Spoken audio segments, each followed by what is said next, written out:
Nanette Krentel prophetically told her family someone was going to burn her house down with her inside it.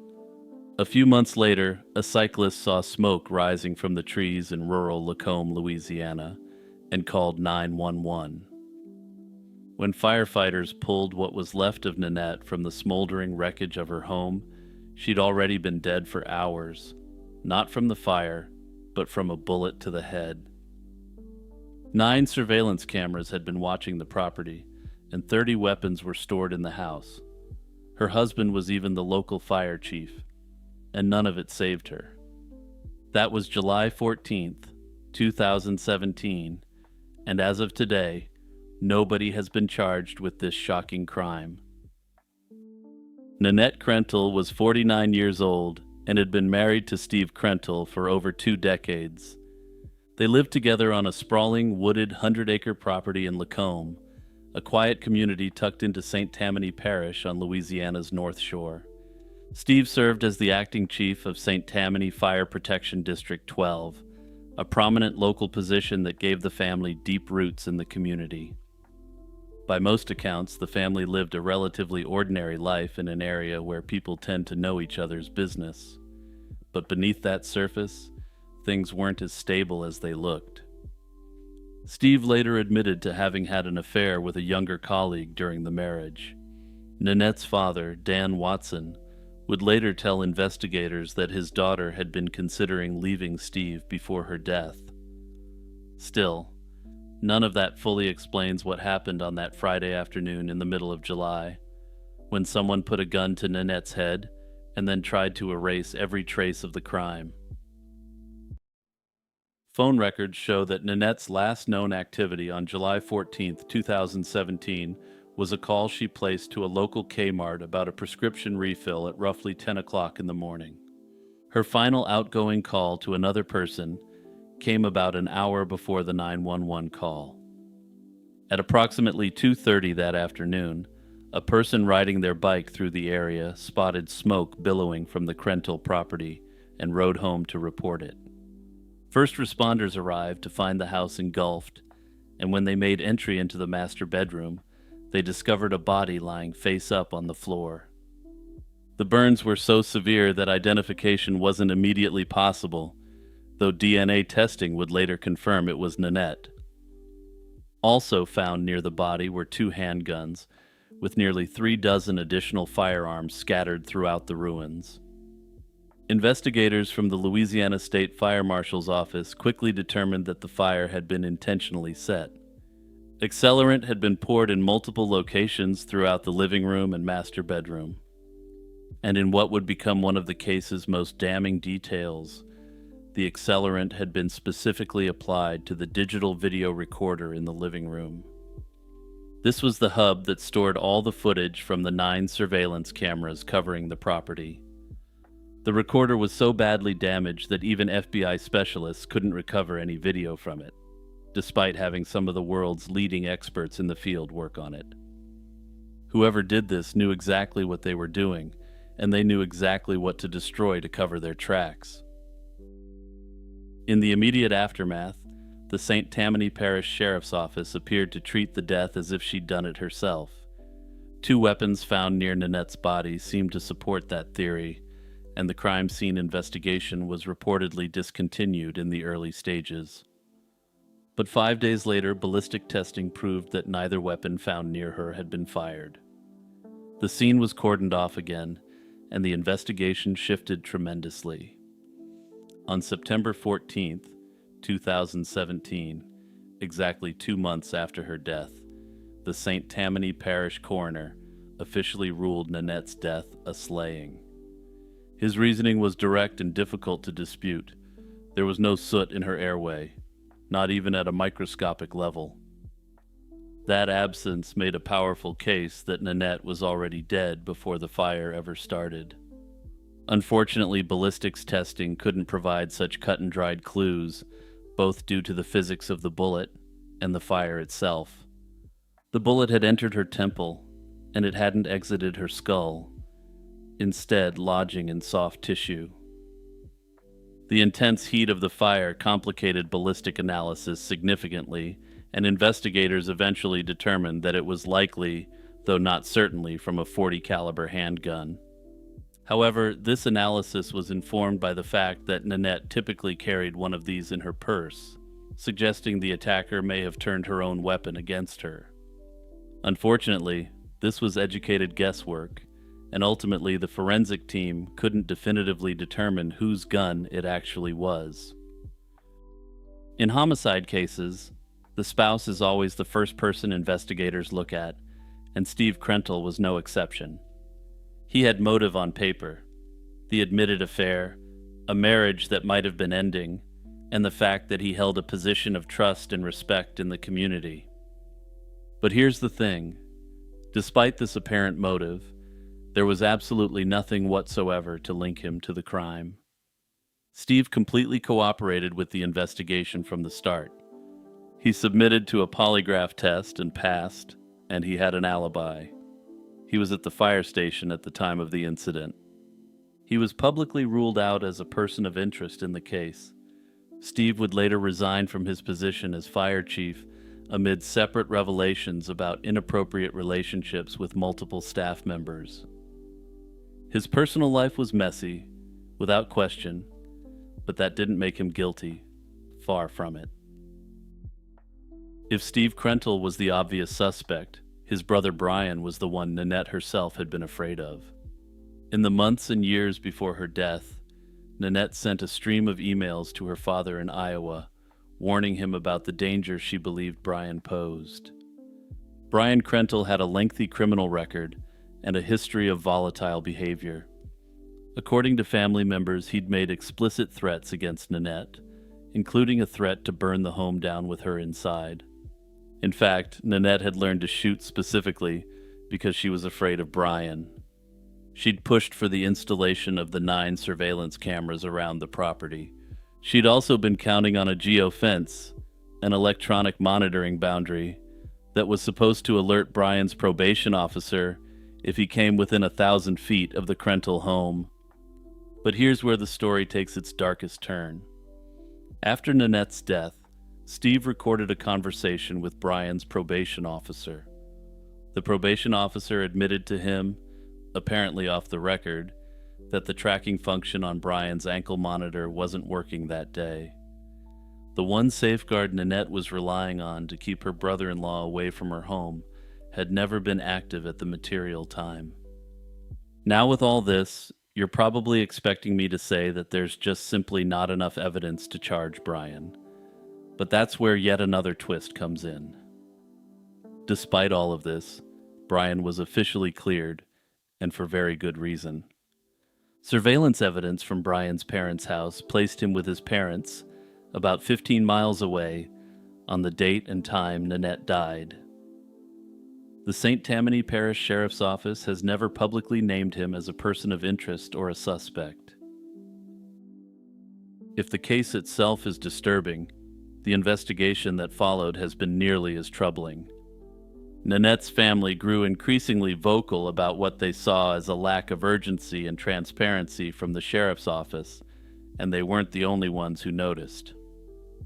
In 2019, a man named Jerry Rogers, federal investigator with the U.S. Department of Housing and Urban Development and a former employee of the sheriff's office, was arrested.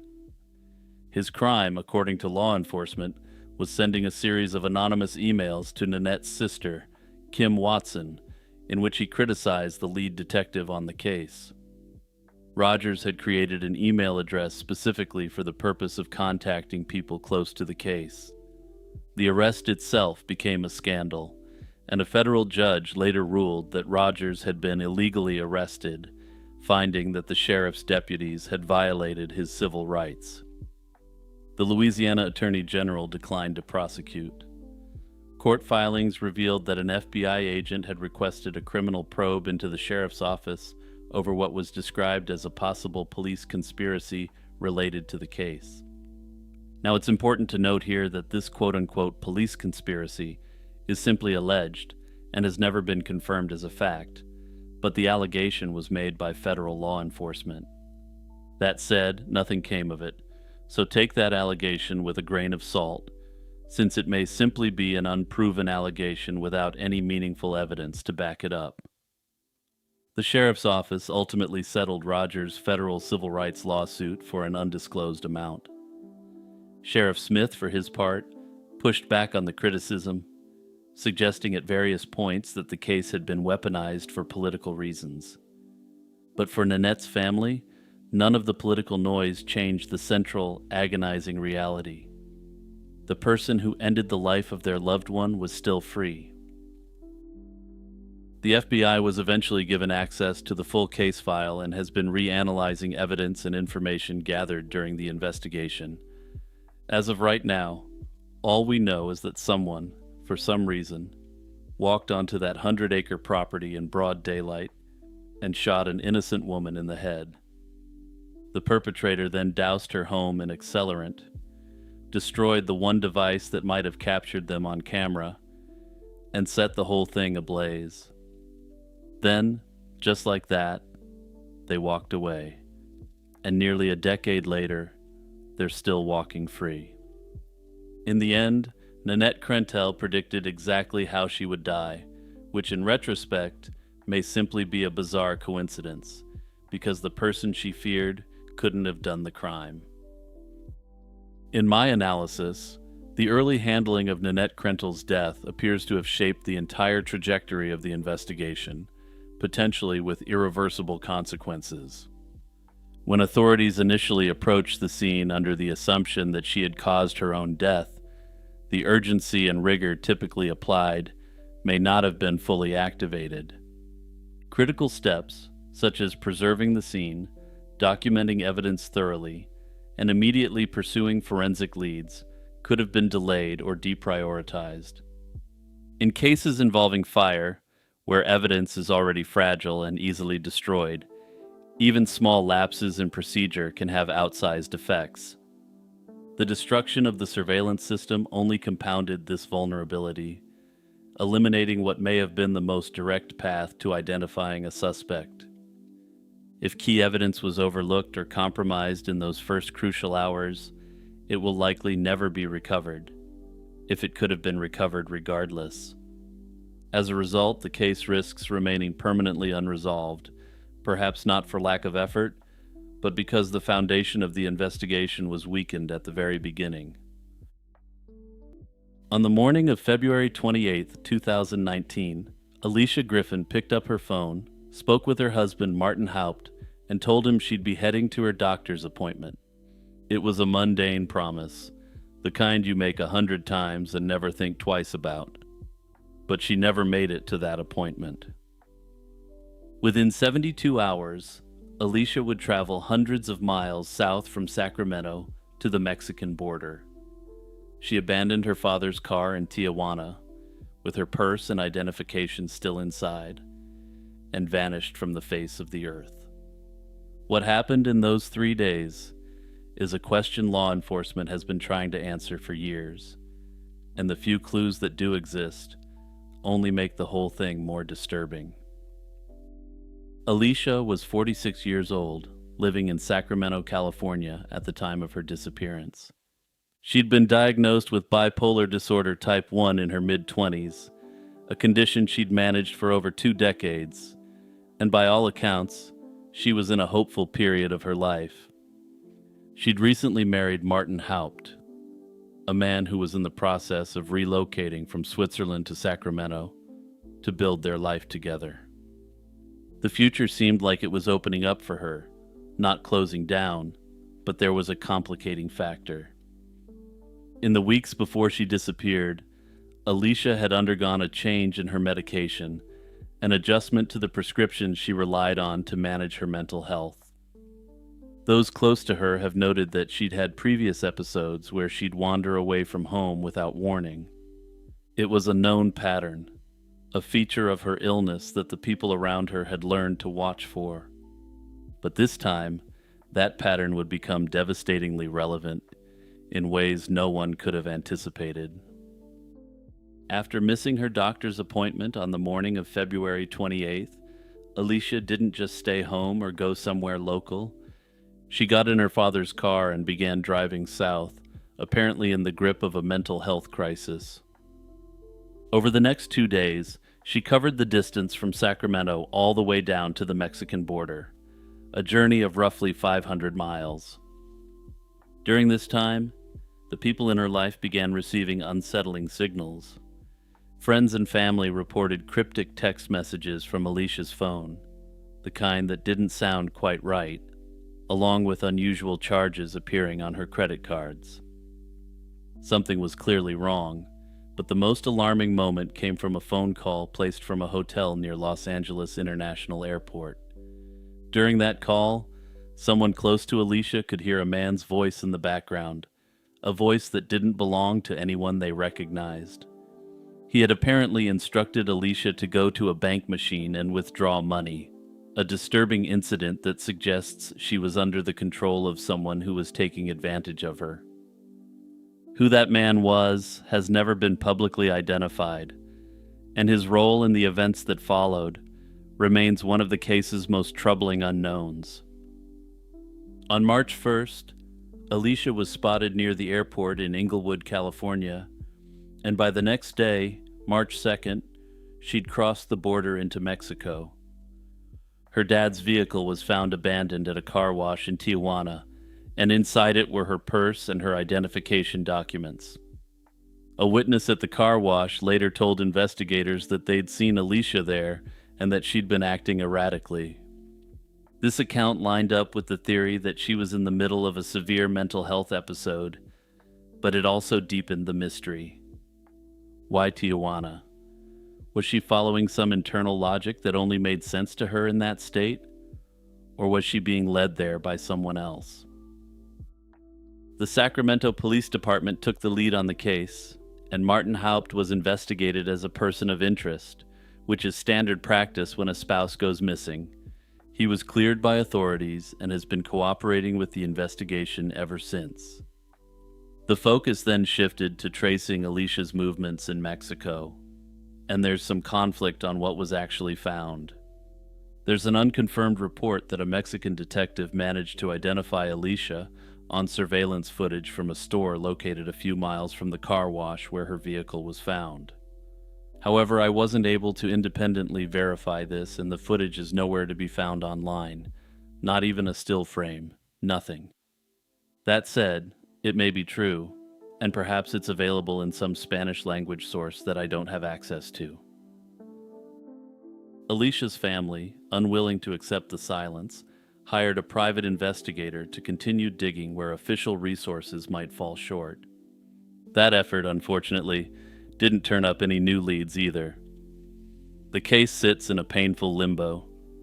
There's no evidence that Alicia is dead, but there's no evidence she's alive. She's listed as a missing person with both the California Department of Justice and the National Missing and Unidentified Persons System. The Sacramento Police Department's Missing Persons Unit continues to work the case, but publicly available updates have been scarce for years. There are a few ways to read the evidence, and none of them are comforting. The first and perhaps most straightforward theory is that Alicia was in the throes of a bipolar episode, potentially triggered or worsened by her medication change. During this time, she made a series of irrational decisions that led her across the border and into a dangerous situation.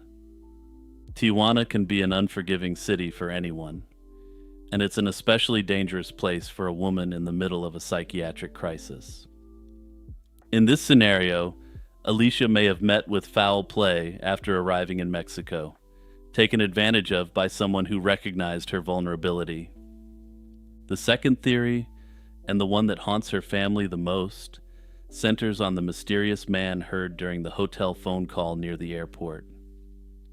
If someone was directing Alicia to withdraw money, that suggests exploitation at a minimum and something far darker at worst. Was she being manipulated by someone who recognized her compromised mental state? Was she trafficked? The presence of an unidentified man giving her financial instructions is the kind of detail that turns a missing persons case into something that feels more genuinely sinister.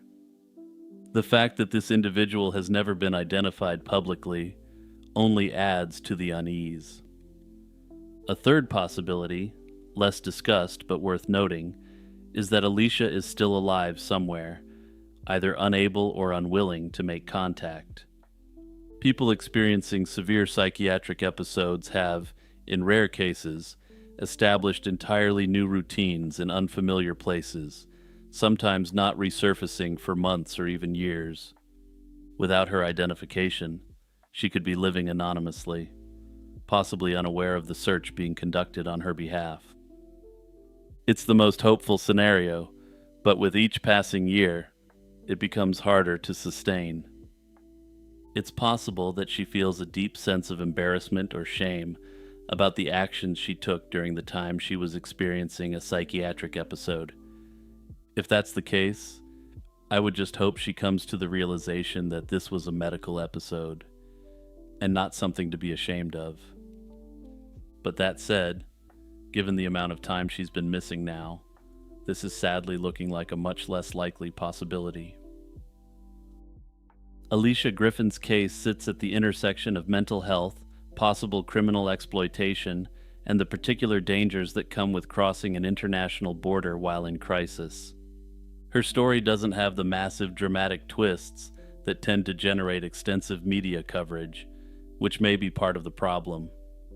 Cases like hers can slip through the cracks of public attention, remembered primarily by the people who loved her and the investigators who haven't given up. Her case is still open with the Sacramento Police Department, and neither her family or investigators are willing to give up on Alicia. $70,000 in jewelry, $4,000 in cash, both still on the bodies. Whatever happened in that driveway on the morning of March 16, 1988, it wasn't a robbery.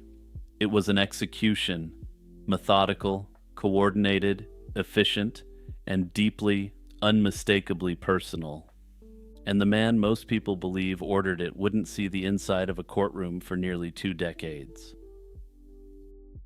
To understand why Mickey Thompson's death sent shockwaves through the motorsport world, you have to understand who he was. And who he was defies easy summary. Born Marion Thompson on December 7th, 1928, in Alhambra, California, Mickey was the kind of person who looked at a junkyard and saw a land speed record. By 14, he'd bought his first car, a 1927 Chevy, for $7.50. Before he was old enough to legally drive, he was racing home-built machines on the dry lake beds of Southern California. By his early 20s, Thompson was working as a journalist at the Los Angeles Times, while pouring every spare hour into hot rodding. In 1955, he designed and introduced what became known as the slingshot dragster, a configuration that placed the driver behind the rear axle and fundamentally changed the sport. But the achievement that made Mickey Thompson a household name came on September 9, 1960, at Utah's Bonneville Salt Flats. Behind the wheel of Challenger 1, a remarkable 4-engine machine he'd built largely from salvaged parts, Thompson hit a one-way speed of 406.60 miles per hour. He became the first person to break the 400-mile-per-hour barrier, and he'd surpassed a mark that had stood since 1947. There was just one problem. Official speed records require 2 consecutive runs in opposite directions. A mechanical failure on the return pass meant the record was never formally certified, but it didn't matter. In the eyes of the racing world, Mickey Thompson was the fastest man in America. Over the following decades, Thompson accumulated an almost absurd range of accomplishments, and he set 295 speed records at Bonneville alone. He entered cars at the Indianapolis 500. He participated in over 10,000 races across his career, winning numerous championships. In 1971, Thompson married Trudy Feller, a former secretary at Hot Rod magazine. The wedding was pure Mickey. He chartered 3 jets to carry 250 guests from Long Beach to Las Vegas. Trudy wasn't just along for the ride, though. She became Mickey's full business partner, and together they formed the Mickey Thompson Entertainment Group, known as MTEG. The venture effectively took indoor motocross and off-road racing out of the backcountry and into major metropolitan stadiums and arenas. MTEG staged crowd-pleasing events at venues like the Anaheim Stadium and the 80,000-seat Pontiac Silverdome. By the mid-1980s, it was one of the hottest promotions in motorsport entertainment. And it was this successful venture that would ultimately bring Mickey Thompson into the orbit of the man who'd arrange his death. On April 1st, 1984, Mickey Thompson signed a stock transfer agreement with a motorsport promoter named Michael Goodwin. The deal combined their business interests, with profits and losses split 70-30 in Goodwin's favor. The first events under the partnership, shows at the Hoosier Dome in Indianapolis and the Silverdome in Michigan, lost money, which isn't unusual for new ventures. But what happened next set the tone for everything that followed. Goodwin came to Thompson asking for $60,000 to cover bills from the Indiana event. Thompson paid. Then Goodwin asked for another $17,000 from Michigan, and Thompson paid that too.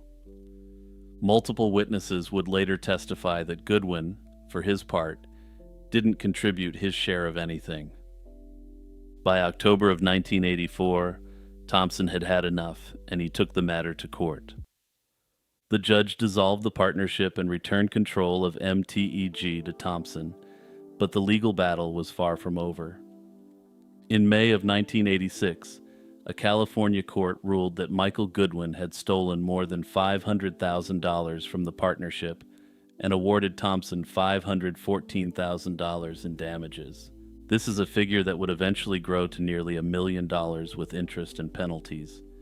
Goodwin, for his part, refused to pay. He didn't just refuse once. He refused repeatedly, defiantly, and with increasing hostility. What emerged during the eventual trial painted a picture that's hard to dismiss as coincidence. Roughly 15 different people would testify that they'd heard Goodwin talk openly about wanting Mickey Thompson dead. According to witness testimony, he'd said he'd rather see Thompson in the ground than pay him a dime. He reportedly told at least 2 people the specific cost he believed it would take to have Thompson eliminated. These weren't whispered confessions shared in private either. He was very open about it. They were repeated, almost casual declarations made openly over a period of approximately 2 years leading up to March of 1988. It was still early on a Wednesday morning, around 6 o'clock, when Mickey and Trudy Thompson stepped out of their home in the gated community of Bradbury. This is a quiet community, nestled in the San Gabriel Valley foothills, east of Los Angeles, and definitely not the sort of place where violence often occurs.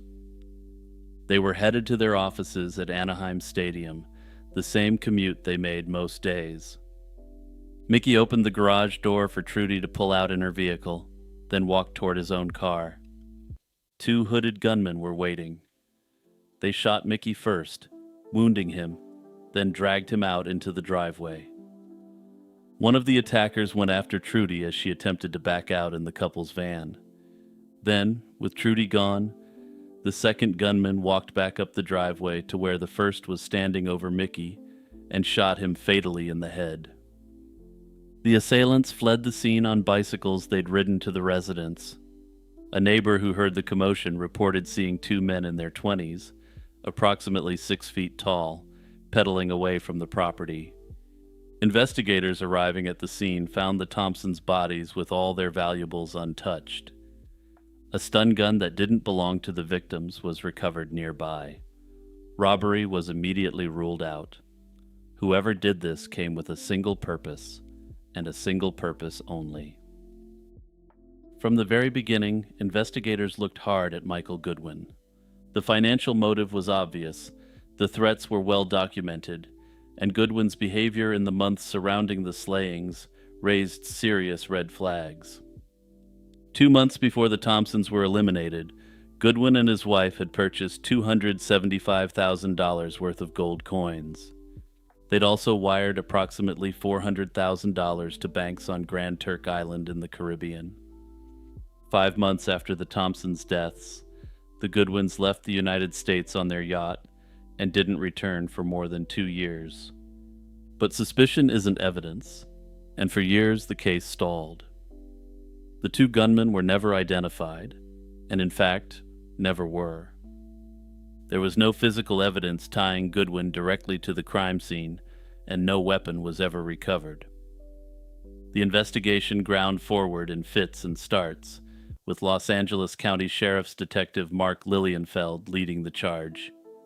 In 1998, Lilienfeld sought to have Goodwin charged, but the effort stalled, potentially held back by Goodwin's wealth and political connections.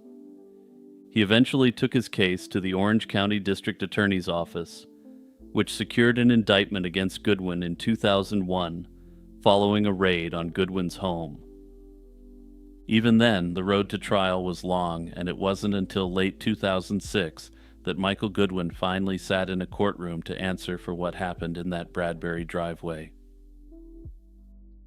The prosecution's case was entirely circumstantial, and they acknowledged as much. There was no genetic evidence, no fingerprints, and no one was arguing that Goodwin was the trigger man. What they had instead was a mountain of testimony, 15 witnesses who'd heard Goodwin threaten to have Thompson eliminated. They also had financial records showing suspicious asset movement, and evidence that Goodwin had been spotted in the Thompsons' neighborhood with binoculars. These were damning facts for the man who owed Mickey Thompson nearly $1 million and swore he'd sooner see him dead than follow the court order. On January 4, 2007, after nearly 19 years of investigation, a jury found Michael Frank Goodwin guilty. In March of that year, he was sentenced to 2 consecutive life terms without the possibility of parole. Goodwin appealed, and in 2015, the California 2nd District Court of Appeal upheld the conviction, describing the body of circumstantial evidence as overwhelming. The 2 men who actually pulled the triggers on that Wednesday morning in 1988 have never been identified and never faced any consequences for what they did. Despite the conviction of the man believed to have ordered the hit, the operational details of the crime remain an unsolved mystery. Perhaps the most unsettling thing is how these shooters were recruited, but whatever the case, Goodwin never talked. Personally, I think this may indicate that the hitmen were retained through an organized criminal syndicate. Otherwise, I can see no other reason why Goodwin wouldn't have flipped on them, especially after his appeals ran out. There's also the matter of the stun gun found at the scene. It didn't belong to the Thompsons, and its presence has never been fully explained. It's entirely possible that Goodwin hadn't actually ordered a hit, but rather an abduction of the couple. He seems like a rather sick individual, so perhaps he wanted to finish the job himself, rather than have the couple shot in their driveway. After all, this is a guy who owned a yacht, and could have taken them out into international waters, where their dumped bodies would almost certainly never have been found. But that's just completely speculative on my part, though I do think it's actually quite plausible.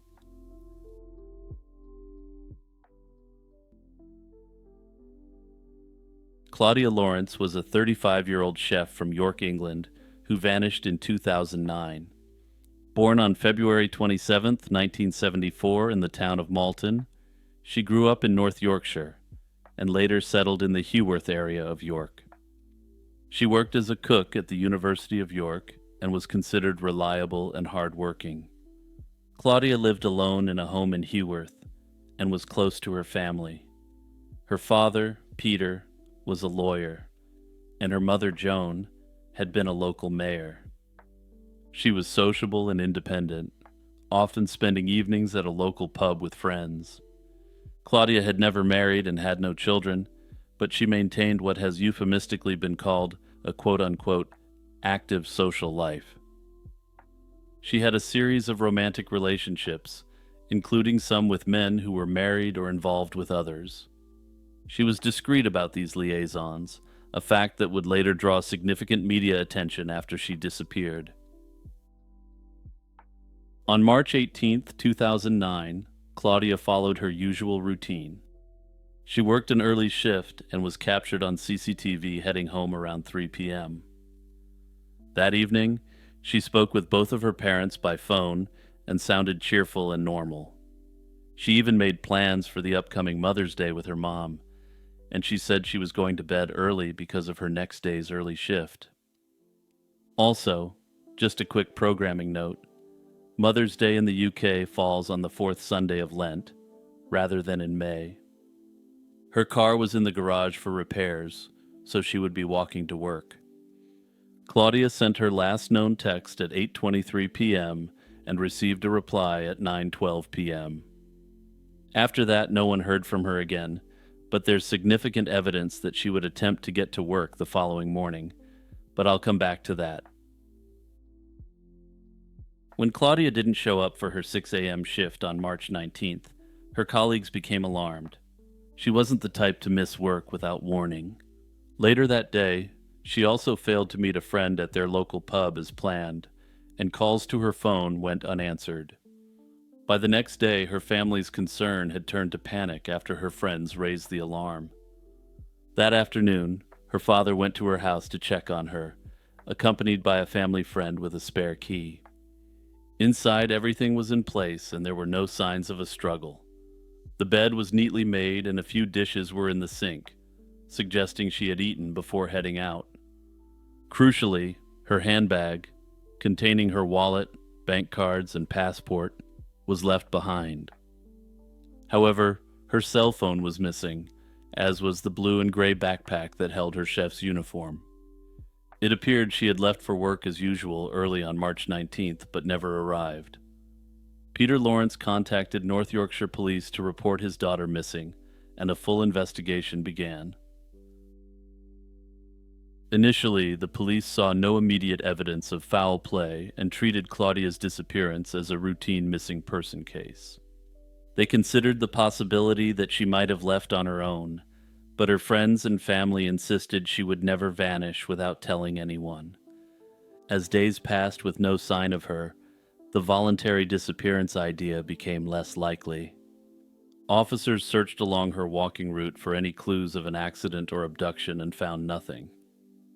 In the first weeks, hundreds of police personnel and volunteers scoured the area, making door-to-door inquiries and combing the area extensively, but no trace of Claudia turned up.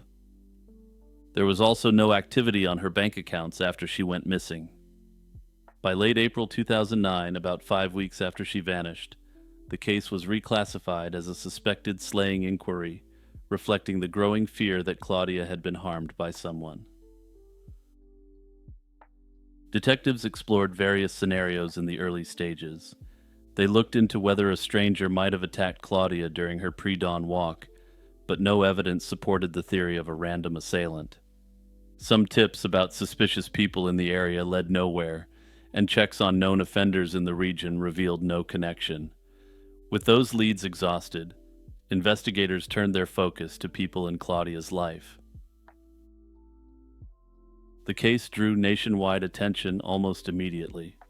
Given her ties to Cyprus, and that the last text she received was from a friend there, officers traveled there to interview friends she had met on holiday. However, they found no evidence that Claudia had left the country or that anyone overseas was involved. Back in York, detectives interviewed dozens of people who knew Claudia and dug into the details of her personal life. They learned she had been involved in multiple relationships, some of which weren't publicly known to her friends and family. Police theorized that someone close to her, perhaps a lover, ex-partner, or the angry partner of someone she knew, might have had a personal motive to harm her. They compiled a timeline of her recent social contacts and activities. Some individuals were hesitant to fully cooperate, possibly out of fear or a desire to keep certain matters private. In 2013, new forensic techniques were applied to the case, and these developments led to a series of arrests in 2014 and 2015. In May 2014, a 59-year-old local man was arrested on suspicion of Claudia's slaying. He was a former work colleague who lived near Claudia's home and had occasionally given her a lift. Police searched his properties but ultimately found no evidence to charge him, and he was released. Over the next year, several other men in their 50s were arrested, including a pub landlord and a few of the men who socialized with Claudia. Some were held on suspicion of the slaying, and others for allegedly hiding information. Each arrest led to extensive searches and interviews. However, as with the first suspect, nothing definitive could be pinned on any of them. By 2017, a total of 9 people had been arrested over the course of the inquiry, yet no one was charged, and Claudia was still missing. The theory most favored by police is that Claudia was slain by someone she knew. The narrow window of time during her routine walk and the lack of any signs of struggle or robbery suggest she likely encountered a familiar person.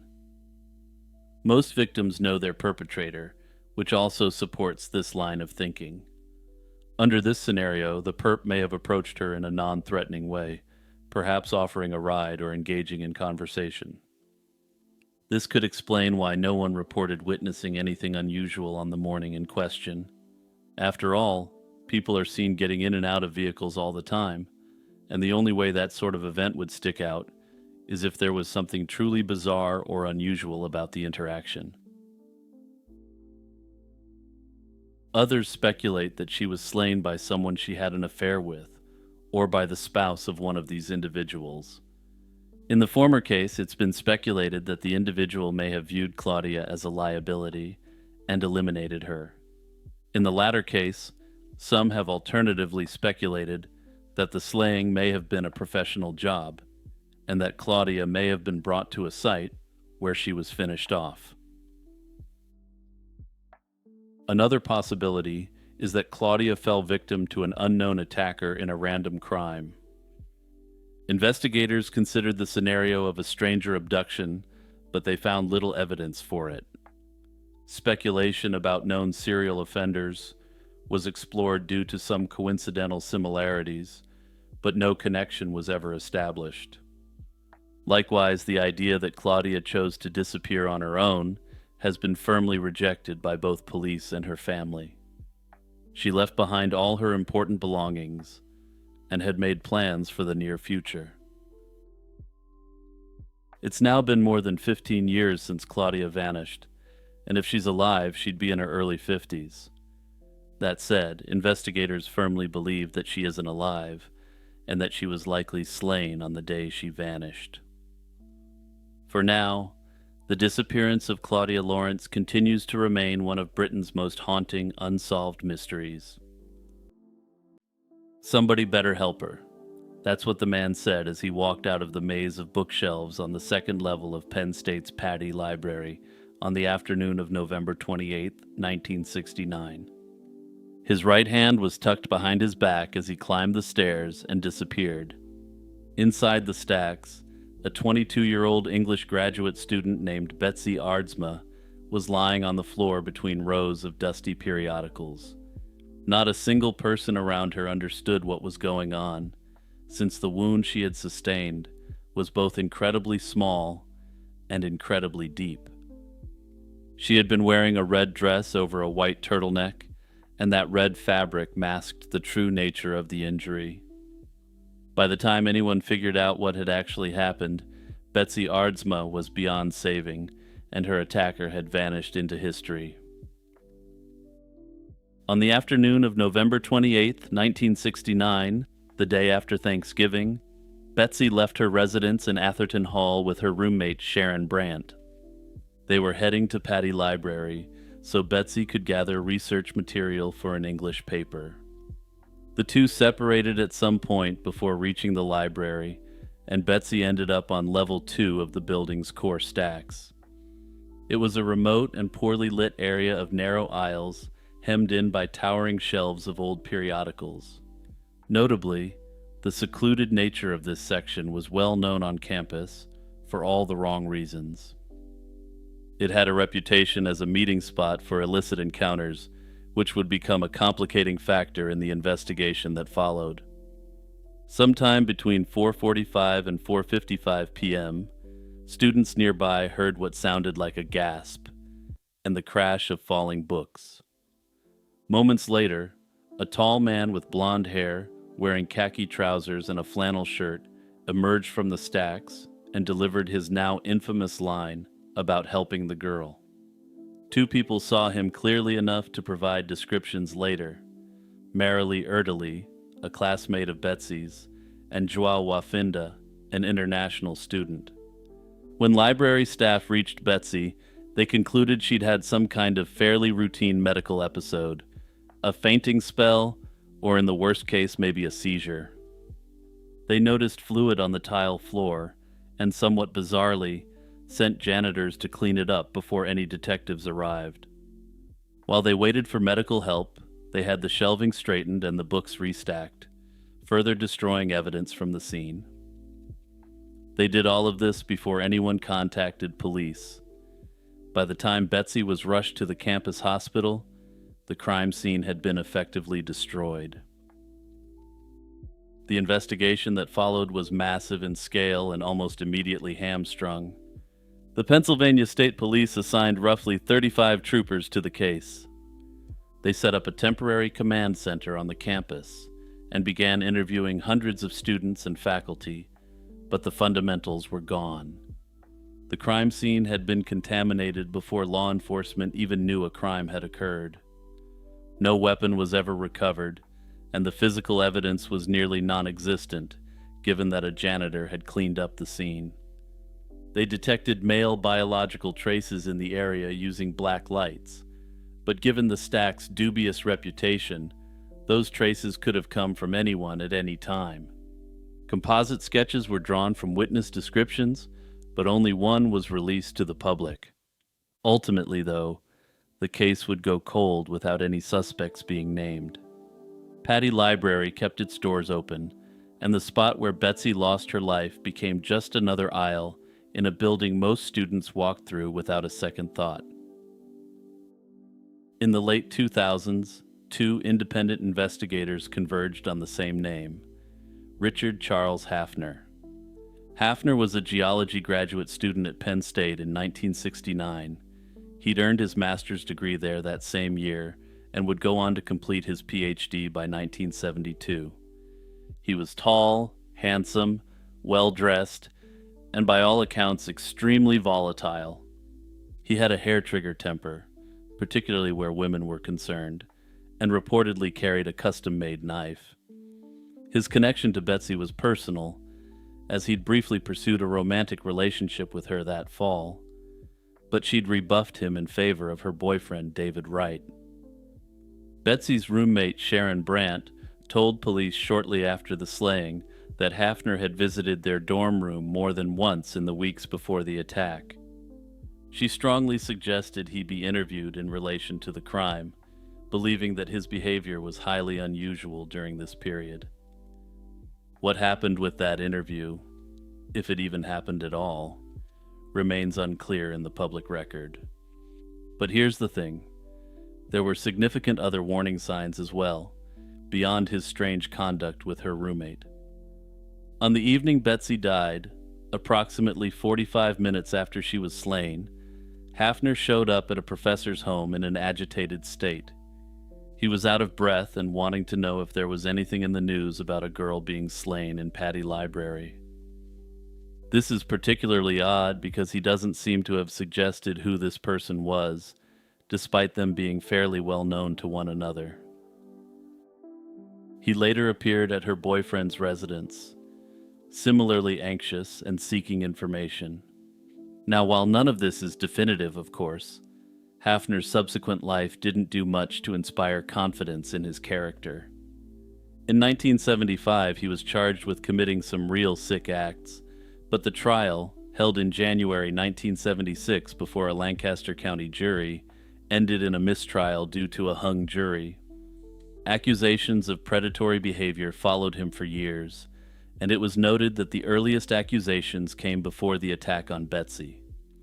He was cited for disorderly conduct in 1981, charged with aggravated assault and resisting arrest in 1994, and convicted of assaulting a woman in a Delaware parking lot in 1998. He passed away from a heart attack in 2002, never having been charged with Betsy's slaying or even named as a person of interest. The most damning piece of information came to light after Hafner's death. In 2009, a researcher who was working on the case was contacted by Hafner's nephew. The nephew disclosed that around 1975, he'd overheard a heated argument between Hafner and his grandmother, Hafner's mom. The argument reportedly escalated until the mother made a statement to the effect that he'd taken that girl's life, and now he was destroying hers.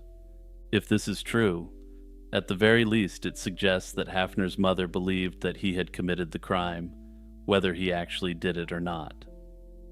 And that's the thing, Hafner was definitely an absolutely sick individual and a predator, and she knew he knew Betsy. She may have simply believed that he was capable of the crime, and come to believe that he definitely did it.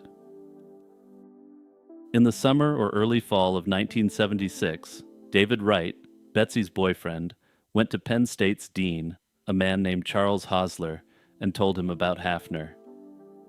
Why he specifically did this so many years after the crime remains a mystery, and some have speculated it may have been because of the trial which occurred the same year. He shared his suspicion that Hafner was responsible for Betsy's death, and Hosler passed the information along to the university's general counsel, their chief in-house lawyer, so to speak. What happened at that point is unclear, though some have alleged that the university buried it in an effort to avoid dredging up negative press around the case. It probably won't shock you, though, that this has never been confirmed and remains simply that, an unproven allegation. Personally, I suspect that they simply turned over what Wright said to the police. There are, of course, a number of other theories outside of the Hafner hypothesis. Some investigators over the years also looked into a possible connection to Ted Bundy, who'd attended Temple University around the same period, but the link never held up under scrutiny. A psychologist who'd examined Bundy for his defense team in the mid-1980s dismissed the theory entirely, noting that the method didn't match Bundy's established patterns. The investigation into that angle was ultimately inconclusive, and is generally considered to be highly unlikely. It's also notable that the description of the attacker simply doesn't look like Bundy at all, unless we are to assume he was wearing a blonde wig for the crime. All that said, as I was recording this video, it turns out that Bundy has now been definitively linked to another victim in 1974, so his list of crimes continues to grow. Another theory suggested Betsy may have stumbled upon an illicit encounter in the stacks and been silenced, but this too remained unsubstantiated. One thing I wasn't able to find out in my research is if the male biological samples found in the stacks were preserved for genetic testing.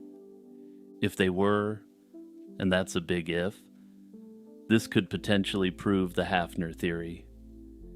Even though he would no longer be available for direct genetic testing, genetic genealogy techniques could potentially be useful.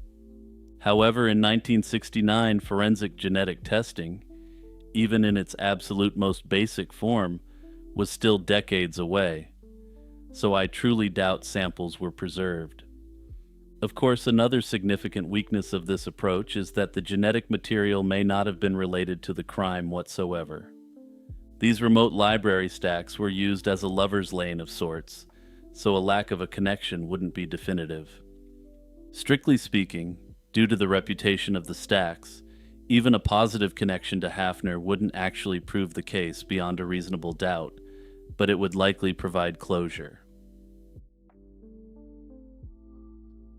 A father of 3 texts his wife that he's on his way home, then he stops for gas and pulls cash out from a bank machine. And then he's gone. Not figuratively, not temporarily, but in the full and devastating sense of the word. Dino Valdez stepped into the ether on September 18th, 2025, somewhere in Santa Fe, New Mexico, and no one has been able to figure out what happened to him.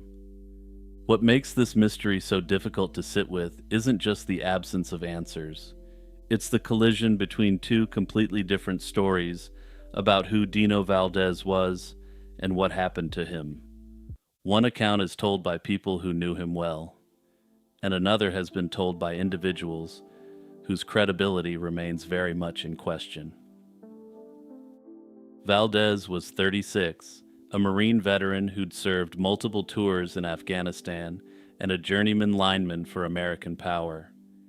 He'd married his high school sweetheart Victoria, and the two had been together 15 years, a period of time during which their family had continued to grow. The family lived in Coyote, a small community in northern New Mexico's Rio Arriba County, on a property shared with Dino's father. Dino had grown up there and his roots ran deep in that soil. In September 2025, he'd been working a contract job in Silver City, about 300 miles south of home. The arrangement was typical for lineman work. Stay near the job during the week, drive home on the weekends. It was a long haul, but it was steady, and the pay was good. And Dino was the kind of man who kept to a routine. He showed up, he called home, and he always came back, and that consistency is exactly why his disappearance hit so hard. Dino left Silver City around noon on September 18th. At roughly 2:30 in the afternoon, he texted Victoria to let her know he was heading north. About an hour after that, he spoke with a cousin by phone. Nothing in either communication raised any alarm. Then, around 5:30 that evening, his credit card registered a gas purchase at an all-subs convenience store on Cerrillos Road in Santa Fe, followed by a cash withdrawal. Those two transactions are the last verified actions Dino Valdez is known to have taken on his own. And you may notice my unusual phrasing there, and trust me, that's intentional, so keep it in mind. After 5:30 p.m. on September 18th, there's nothing, no further word of any kind from the man himself. Victoria reported him missing to New Mexico State Police on September 21st. The 3-day gap between his last text and the missing person report isn't unusual when you factor in spotty rural cell coverage and an unpredictable work schedule. However, it meant that by the time investigators started retracing his steps, the trail was already rapidly cooling. On September 19th, the day after Dino was last confirmed alive, 4 separate 911 calls came in from the Harrison Road area in Santa Fe. Callers described a violent disturbance involving a white pickup truck with someone inside who was screaming loudly, as if in complete terror. One caller reported that several individuals arrived in a dark-colored vehicle, broke the truck's rear passenger window, and entered it. Both vehicles then took off toward Agua Fria Street, leaving behind a man in a white shirt and shorts who appeared to be severely impaired. A license plate number provided by one of the callers matched Dino's 2015 Chevy Silverado.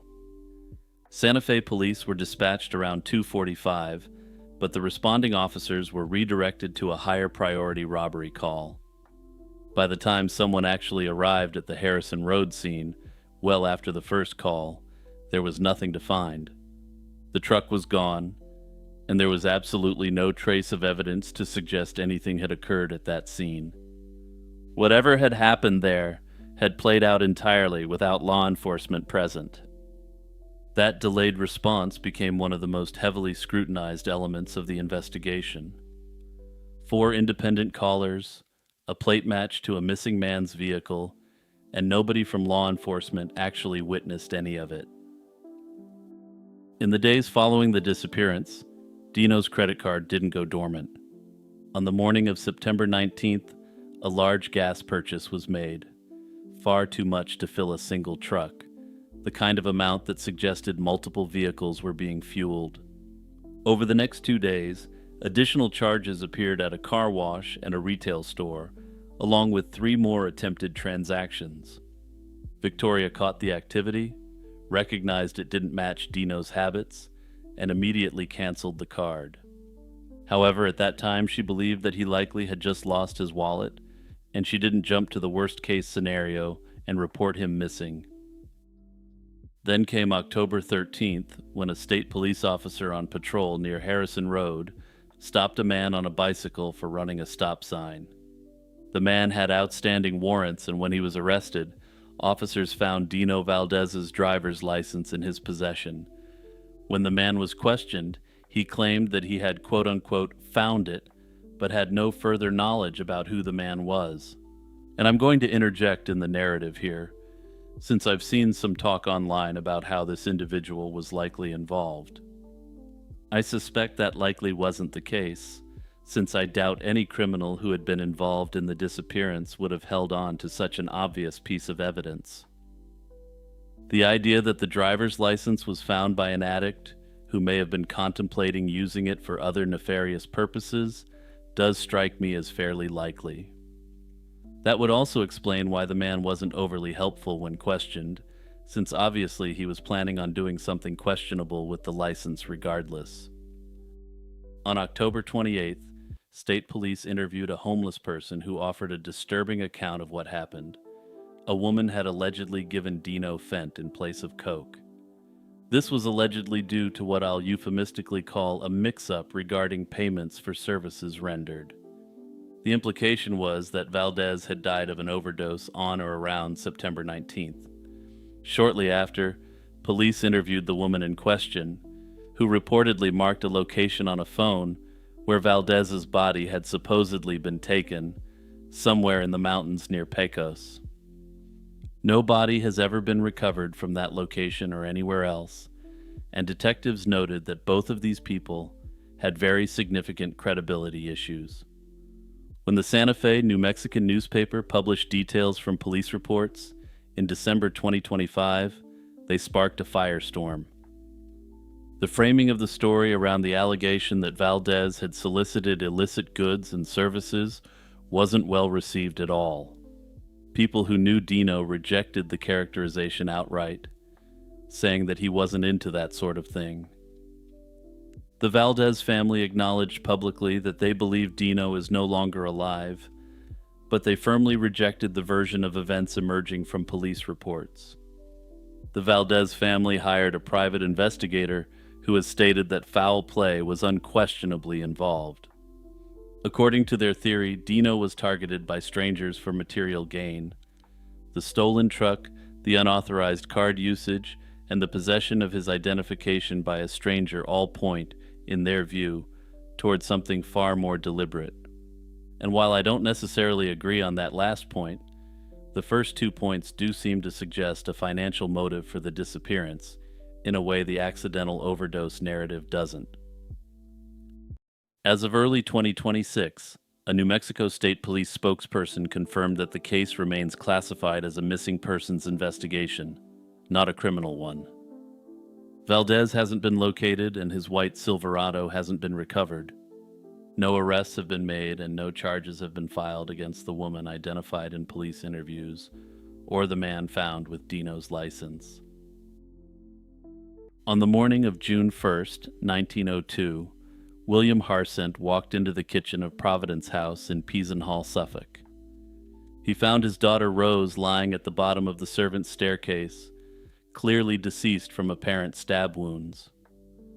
Her nightgown was scorched, the lower half of her body was charred by fire, and a smashed oil lamp lay nearby, alongside a bottle reeking of paraffin.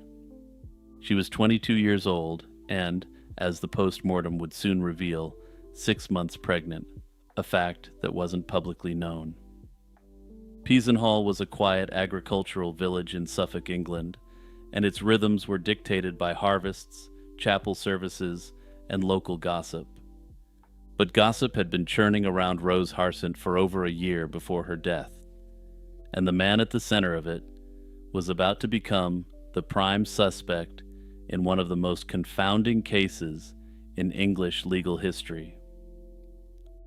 Rose Harsent had been employed as a live-in domestic servant by William and Georgiana Crisp at Providence House.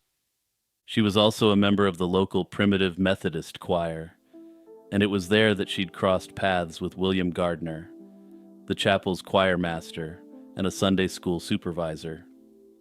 Gardner was 35, married to a woman named Georgina, and the father of 6 children.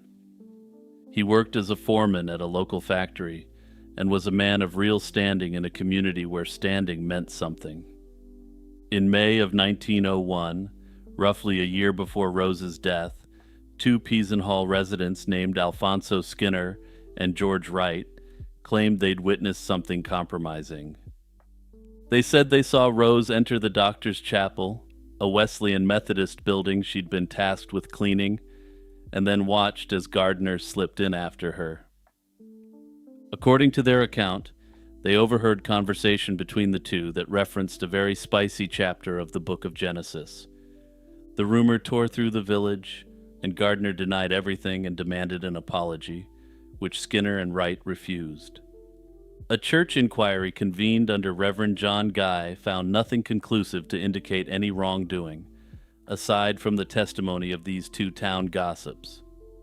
Guy dismissed the matter as trumped up, and the congregation rejected Gardner's offer to resign. On paper, the scandal was over, but in practice it had only burrowed deeper, dividing this community. Many people believed that the highly specific testimony of Skinner and Wright had been disregarded due to Gardner's social standing, a recipe for trouble. But let's get back to what happened to Rose and the subsequent investigation itself. When police arrived at Providence House, they found a crime scene dense with evidence but frustratingly short on certainty.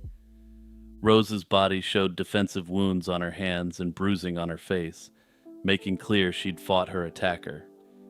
The kitchen smelled strongly of paraffin, and beyond the broken lamp and the charring on her body, officers recovered a prescription bottle traced to the Gardner household. There was also a letter. Unsigned, it was addressed to R and instructed her to place a light in her window at 10 o'clock for about 10 minutes before extinguishing it. It also said that the writer would come around to the back at midnight if the candle signal had been raised. Someone had arranged a clandestine meeting with Rose on the night she was slain, and the question was whether the handwriting belonged to Gardner. Investigators also found a copy of the East Anglian Daily Times near the body.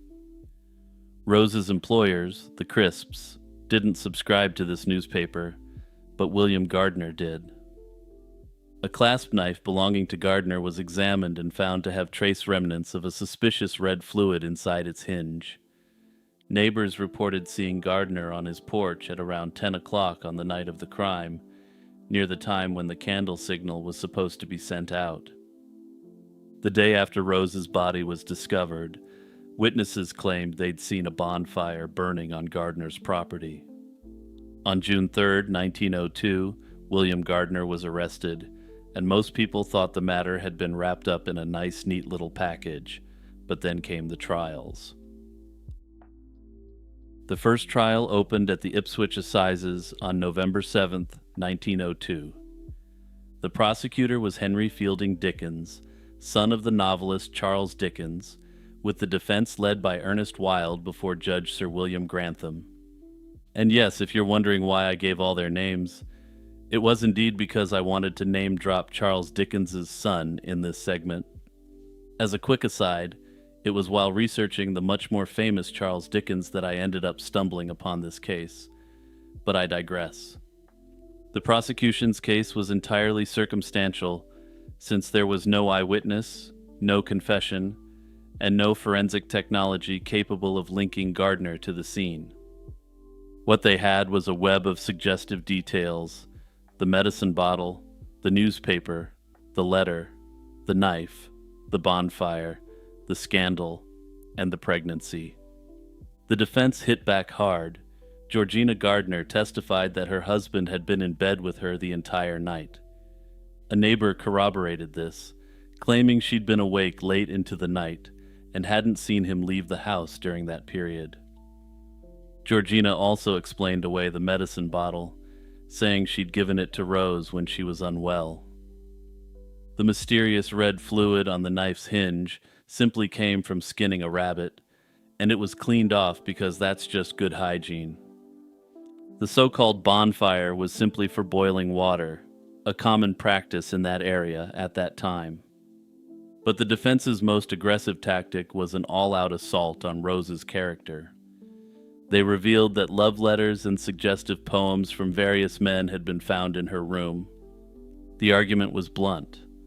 Rose had been involved with multiple men, any of whom could have been the father, and by extension, her attacker. The prosecution couldn't definitively prove Gardner was the father, and this ambiguity cut deep into their case. After 3 days of testimony, the jury was sent away to come to their decision. They came back deadlocked, and 11 of 12 jurors voted to convict, but a single holdout, a man named Evan Edwards, refused to agree. The result was a mistrial. The second trial began on January 20th, 1903, this time before a separate judge. The evidence and arguments were largely the same, but the outcome flipped almost perfectly, raising disturbing questions about jury systems generally.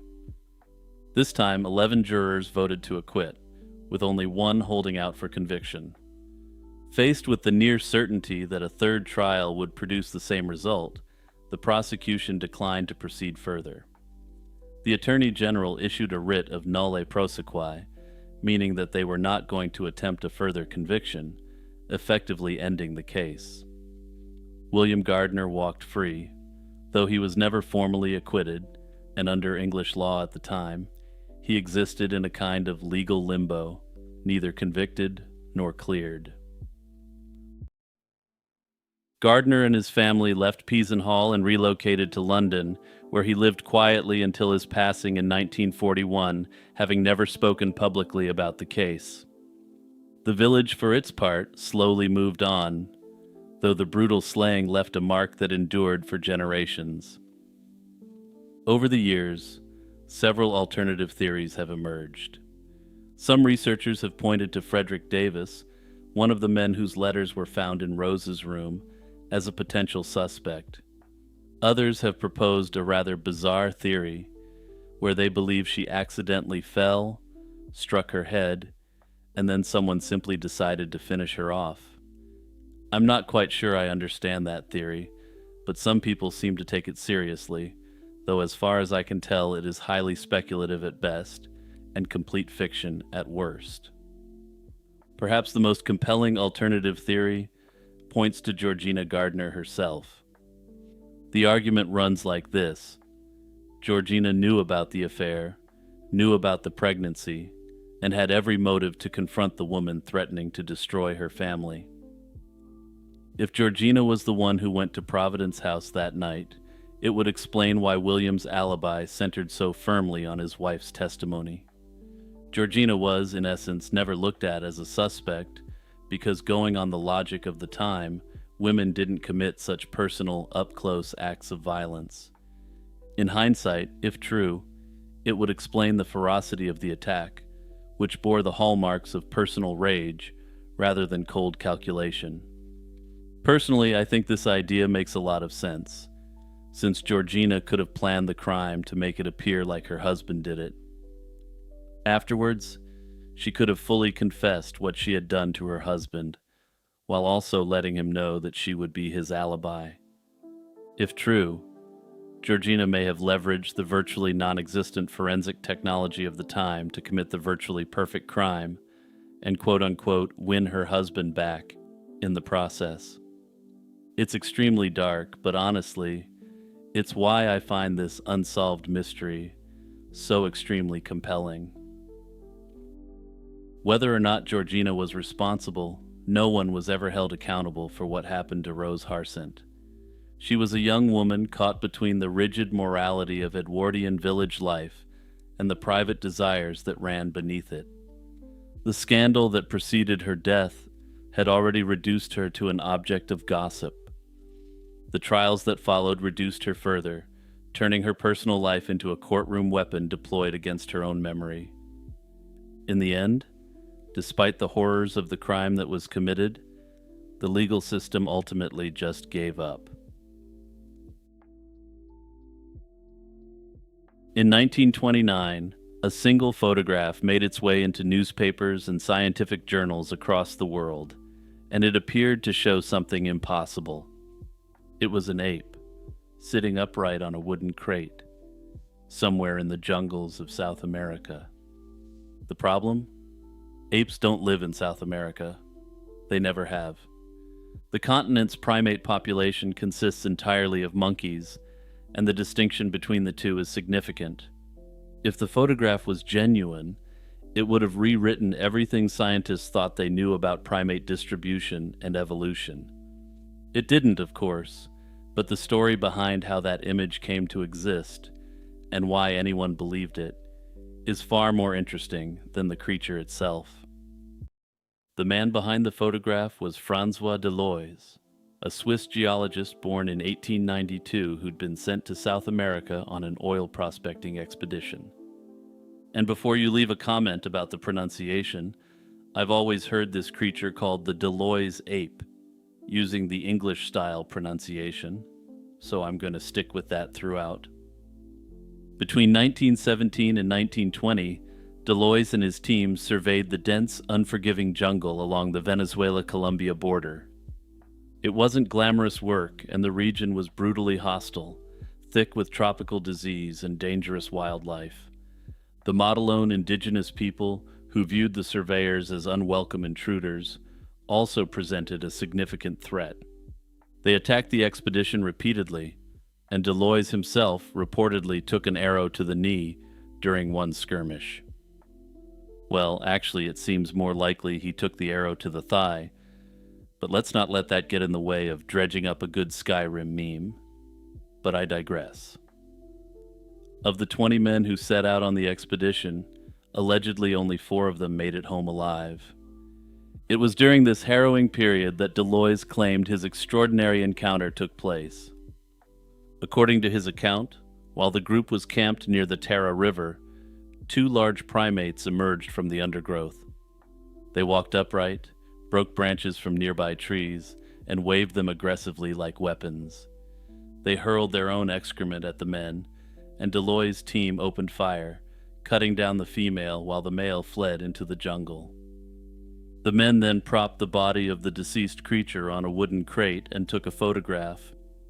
And while I've had to crop this famous picture due to censorship issues, many people assume the so-called ape was male, but it was in fact female. Deloise said the animal stood roughly 4 feet 5 inches tall, had no tail, and possessed 32 teeth, the same number found in humans and apes, not monkeys. For nearly a decade, the photograph sat quietly in Deloise's personal travel notebook. It wasn't until 1929 that it found its champion in Georges Montandon, a French-Swiss anthropologist who reportedly stumbled across the image while leafing through records. Montandon was electrified, and he declared the creature an entirely new, previously unknown species, and gave it a scientific name. He presented his findings to the French Academy of Sciences, his paper was published, and the photograph was splashed across the newspapers of the world. But Montandon's enthusiasm wasn't purely scientific, since his entire career was staked upon the fact that apes once lived in the Americas. Not everyone was convinced, and in fact, most scientists weren't buying it right from the beginning. Scientists who examined the photograph pointed out a number of glaring problems. The creature's face bore a striking resemblance to that of a common spider monkey, a species found throughout the forests of Central and South America. Spider monkeys have prehensile tails, and the absence of one in the photograph raised immediate red flags. It looked less like the animal was naturally tailless, and more like the tail had been deliberately removed or hidden. Critics also noted that certain anatomical features visible in the image were consistent with the anatomy of female spider monkeys. The claimed tooth count of 32 was impossible to verify from a photograph, and Deloise never preserved the skull, the skeleton, or any other physical evidence. He claimed that the body had been lugged along for part of the journey but was ultimately lost in the jungle. There was also the matter of scale. Deloys insisted the creature was over 4 feet tall, but the only reference point in the photograph was the wooden crate it sat on. No one could independently verify the crate's dimensions, and without a reliable sense of scale, the animal in the photograph could have been any size. However, supporters of the idea that this was a real ape noted that Deloys hadn't tried to publicize the claim at all. The photograph simply sat waiting to be discovered by an eager scientist who wanted to prove his own extremely questionable theories. The definitive blow came decades later, in 1962, when a Venezuelan physician named Enrique Tejera published a letter in the newspaper El Universal. And it's probably important to note here that he was a fairly significant scientist who had also served in various high postings in the Venezuelan government. Tejera had been a friend of Deloy's and had once actually claimed to have seen a living South American ape himself. But in this letter, he reversed course entirely, and he described Deloys as a prankster and laid out what he said really happened. According to Tejera, Deloys had acquired a pet spider monkey during the expedition. The unfortunate monkey had become diseased, and makeshift emergency surgery was performed to remove the tail, saving the animal's life for a time. Deloys kept the monkey as a companion, walking alongside it until it eventually perished, at which point he propped it up on the crate and snapped the famous photograph as a joke. Tejera also pointed out something hiding in plain sight within the image itself: a banana plant growing in the background. Banana plants are cultivated by humans and generally don't grow wild in deep jungle, which meant the photograph likely couldn't have been taken at a remote wilderness campsite. The photograph almost certainly had to have been taken near an area of human settlement. Deloys never lived to see his prank fully unraveled. He died in 1935, just 6 years after the photograph's publication, at the age of 43.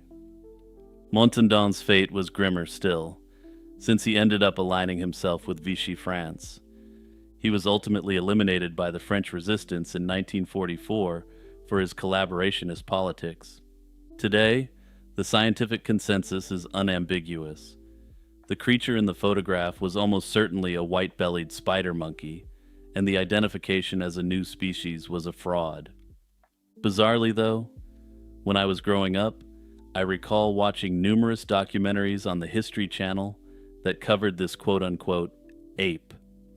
Unfortunately, none of those supposedly historical shows presented the true facts of the creature, instead presenting it as a potential ape in the Americas. Anyway, I virtually never ask this anymore, but if you remember this as well, please leave a comment because I need to know that I wasn't the only one. At 3:30 in the morning on December 11th, 1995, firefighters forced their way into a Georgetown row house and found something that didn't make sense. The fire was small, barely $15,000 in damage, confined almost entirely to a bed in an upstairs bedroom. But lying on that bed, barely breathing, was a 38-year-old woman with third-degree burns over more than 80% of her body.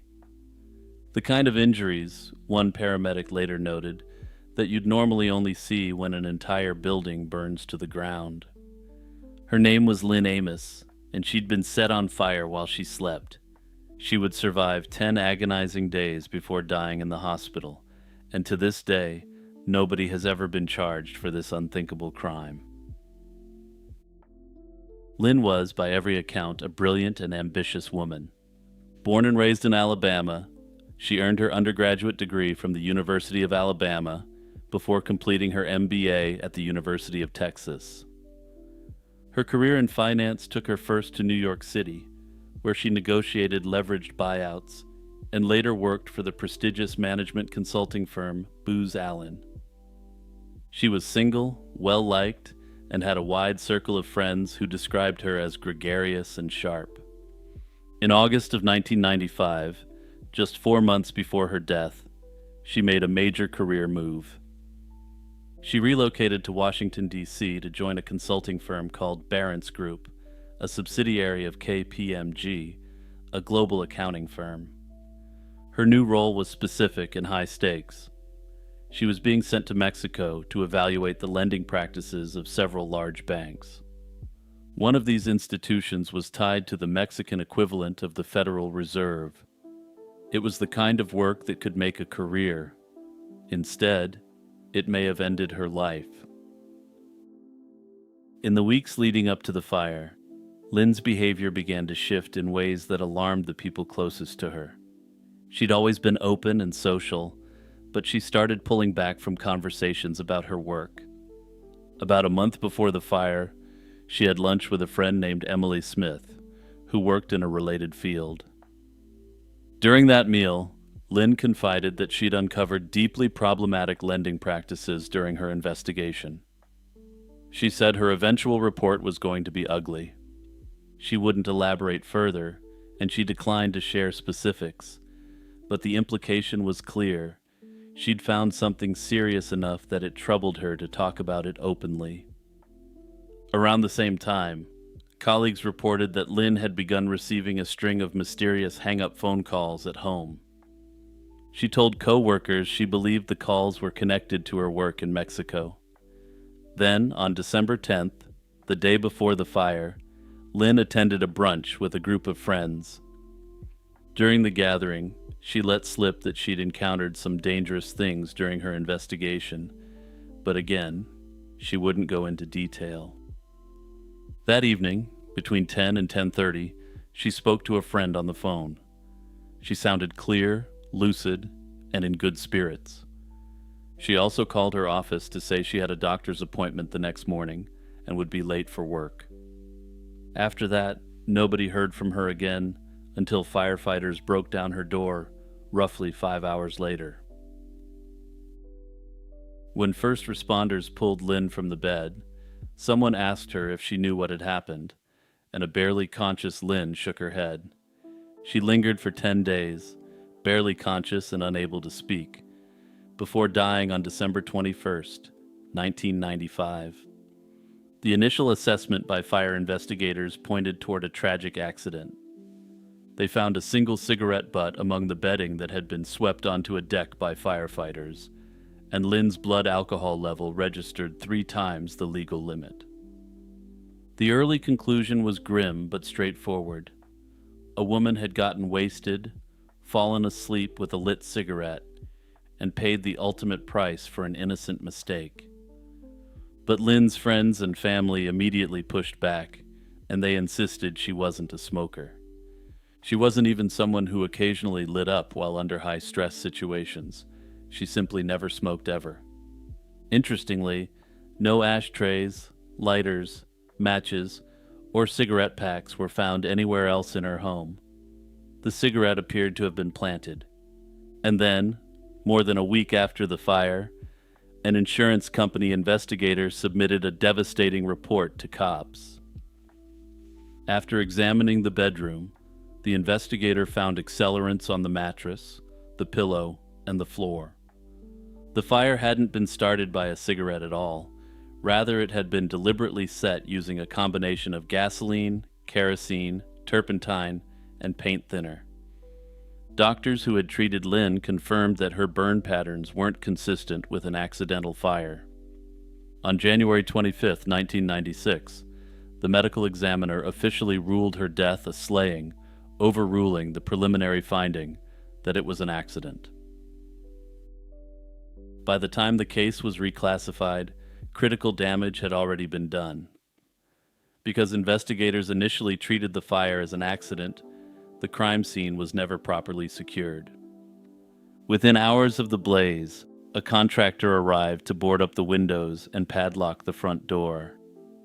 By that same afternoon, the building's owner, a Georgetown University professor, his fiancée, and insurance representatives had all walked through the home. The medical examiner later stated publicly that only police investigators should have been allowed inside. Whatever trace evidence might have identified a perpetrator had likely been trampled, disturbed, or destroyed. The family's attorney would later say, the failure to preserve the scene effectively crippled the investigation from the start. Despite the setbacks, investigators did piece together a likely sequence of events from what little evidence they did have. There were no signs of forced entry, which meant the perpetrator either had a key or was someone Lynn knew well enough to let inside. The prevailing theory is that sometime after her last phone call, someone entered the townhouse, likely under false pretenses rather than any sort of force. This individual then forced Lynn to consume enough alcohol to incapacitate her, and then doused her body in bed with accelerants before setting her on fire. The cigarette butt was placed deliberately in an attempt to stage the scene as an accident. It was, according to the family's attorney, an attack that bore every hallmark of a professional hit. The most haunting detail in the entire case may be this. Lynn Amos's report on the Mexican banks was never completed. Whatever she'd found, whatever practices she'd deemed ugly, whatever dangerous things she'd witnessed, all of it died with her. Emily Smith, her friend from the financial world, speculated that Lynn had likely stumbled onto fraudulent loans or money laundering connected to international drug trafficking. It's a theory that's never been proven, but it aligns disturbingly well with the timeline of threatening phone calls, increasing secrecy, and a method designed to make her death look accidental. The Barents Group declined through a spokesman to comment on Lynn's work, and their chilling silence has persisted for 3 decades. The investigation eventually stalled due to the lack of physical evidence and the absence of witnesses. No suspects have ever been publicly named. The case was featured on Unsolved Mysteries in December of 1996, but it produced no breakthrough leads. Lynn Amos's mother, Helen Amos, has spoken publicly about the toll of not knowing who eliminated her daughter or why. She said the family will never recover from losing Lynn, but that the absence of answers makes the grief immeasurably worse.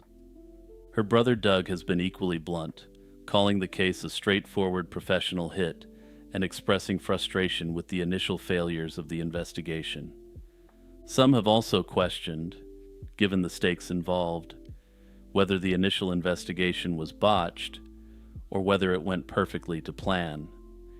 It's been speculated that the politically powerful hands involved in this crime may have crossed international boundaries and played a role in the investigation as well. More than 30 years have now passed since that December night in Georgetown, and the case remains exactly where it was in 1996. Somewhere, somebody knows what Lynn Amos found in those Mexican bank records, and somebody knows why a brilliant, ambitious woman was silenced in her own bed while the rest of Washington slept.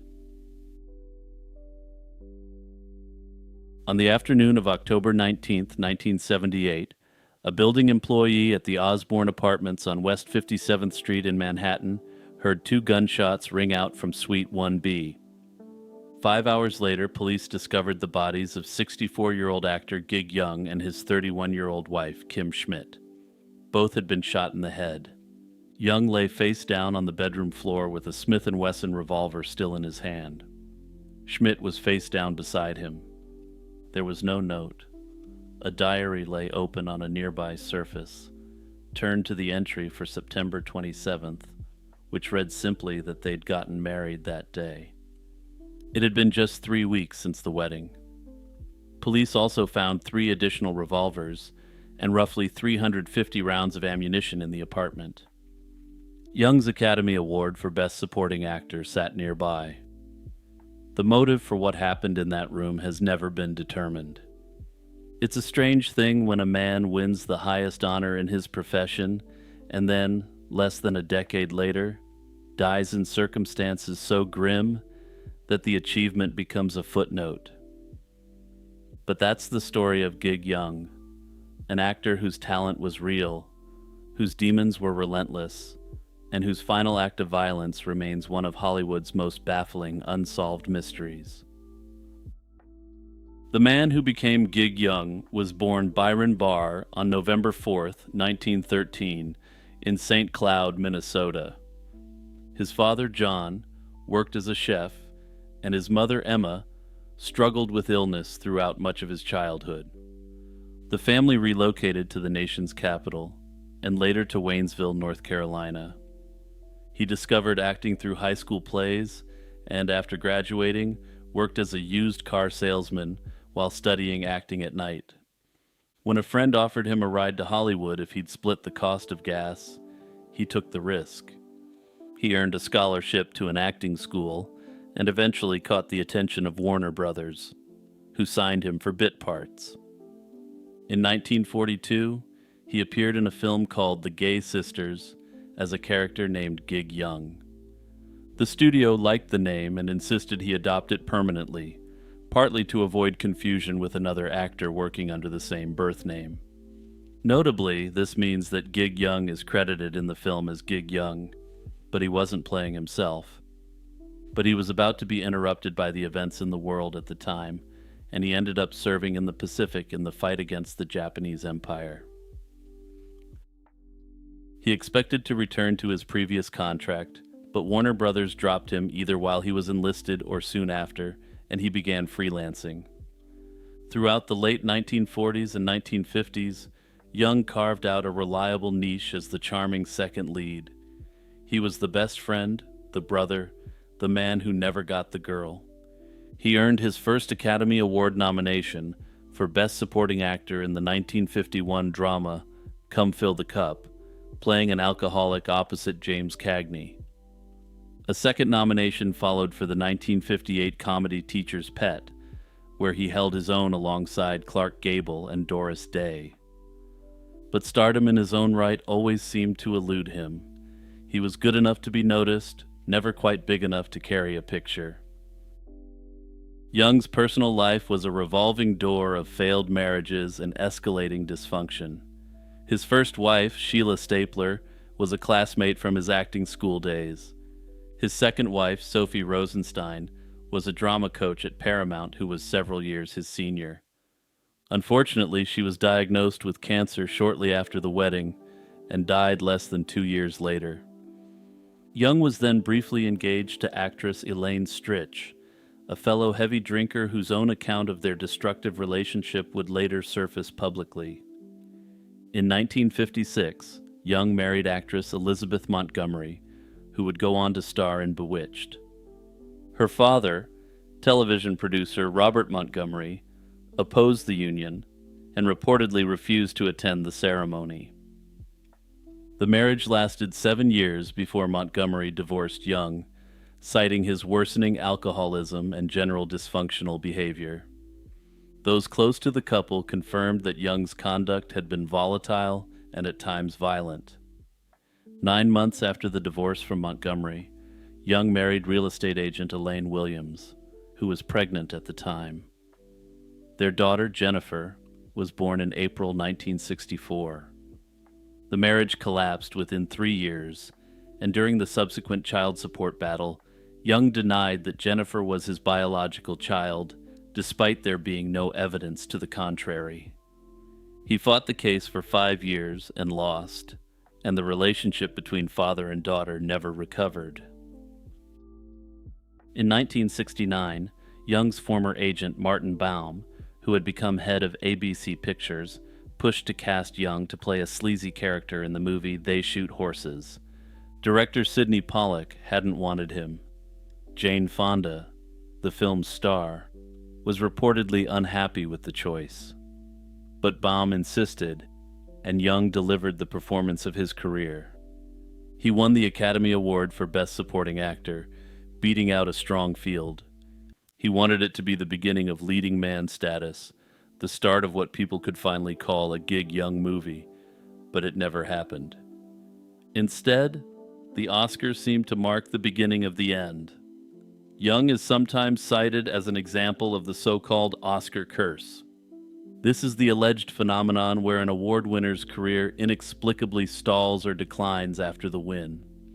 In Young's case, the decline was neither inexplicable nor sudden, and it was all due to his increasingly unhealthy relationship with alcohol.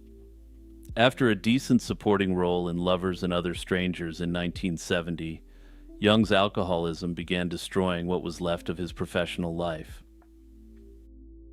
In 1974, Mel Brooks cast him as the Waco Kid in Blazing Saddles, but on his first day of shooting, Young collapsed on set. Some accounts attribute it to alcohol itself, while others believe it was brought on by an attempt to quit drinking cold turkey before filming began. Either way, Brooks fired him and replaced him with Gene Wilder, who turned the role into one of the most beloved comedic performances of the 1970s. 2 years later, Aaron Spelling cast Young as the voice of the unseen Charlie in the new series Charlie's Angels. Young couldn't even manage that. He was too impaired to record his lines and was replaced at the last minute by John Forsythe. By the mid-1970s, Young was having trouble remembering dialogue during stage performances. At the same time, he was receiving psychiatric treatment from Dr. Eugene Landy. Landy was a controversial psychologist who would later have his California medical license revoked for ethical violations involving his treatment of Brian Wilson. Young's final film was Game of Death, the patchwork Bruce Lee project cobbled together years after Lee's death in 1973. While working on the film in Hong Kong, Young met Kim Schmidt, a 31-year-old German woman who worked as a magazine editor and script supervisor. Details about their courtship are sparse, but whatever drew them together moved fast. On September 27, 1978, they married. Schmidt was Young's fifth wife, and she was half his age, a fact that raised eyebrows. By most accounts, the couple appeared happy in the brief window between the wedding and their deaths. On the day of October 19th, Young reportedly taped an appearance on a New York City talk show. At some point, after returning to their apartment at the Osborne, Young loaded a revolver and shot Schmidt in the back of the head. A building employee heard the shots at approximately 2:30 in the afternoon, but the bodies weren't found until 5 hours later. The investigation that followed was brief. Police concluded that Young had acted on the spur of the moment and that his actions were not premeditated.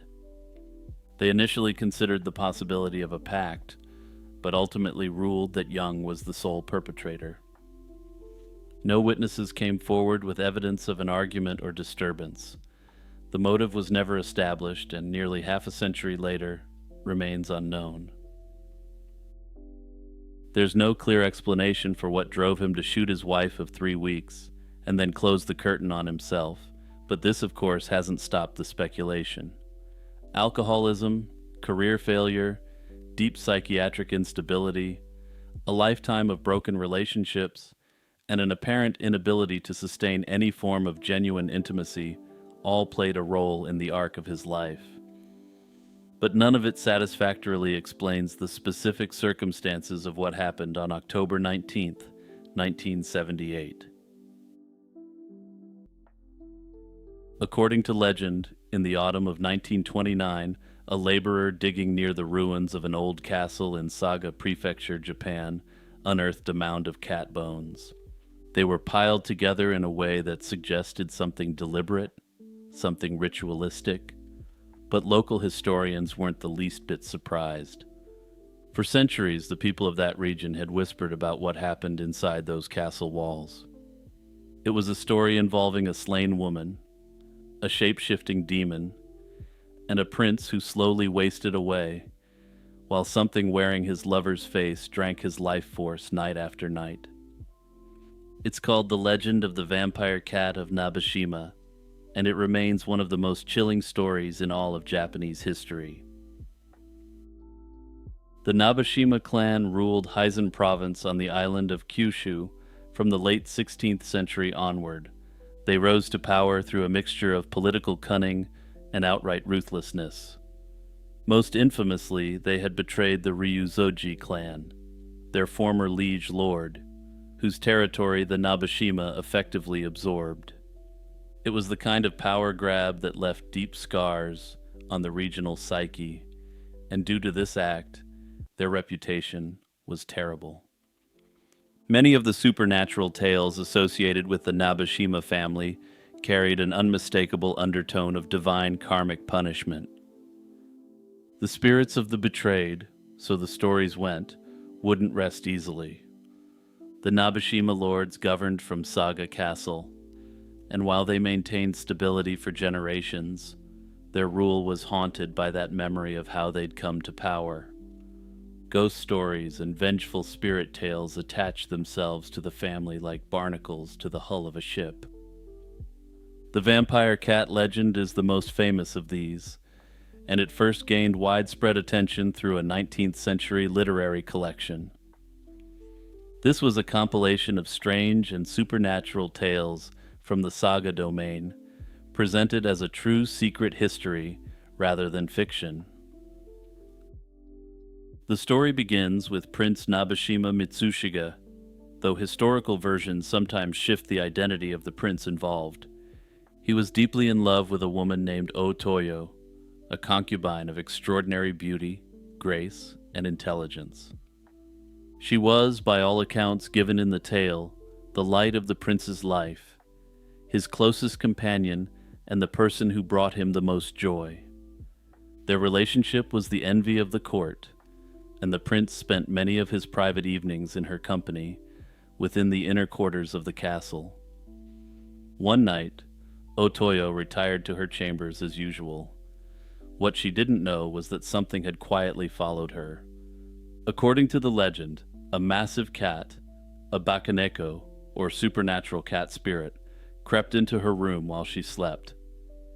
The creature eliminated Otoyo silently in the dark, buried her body beneath the veranda of the castle, and then assumed her exact physical form down to the smallest detail.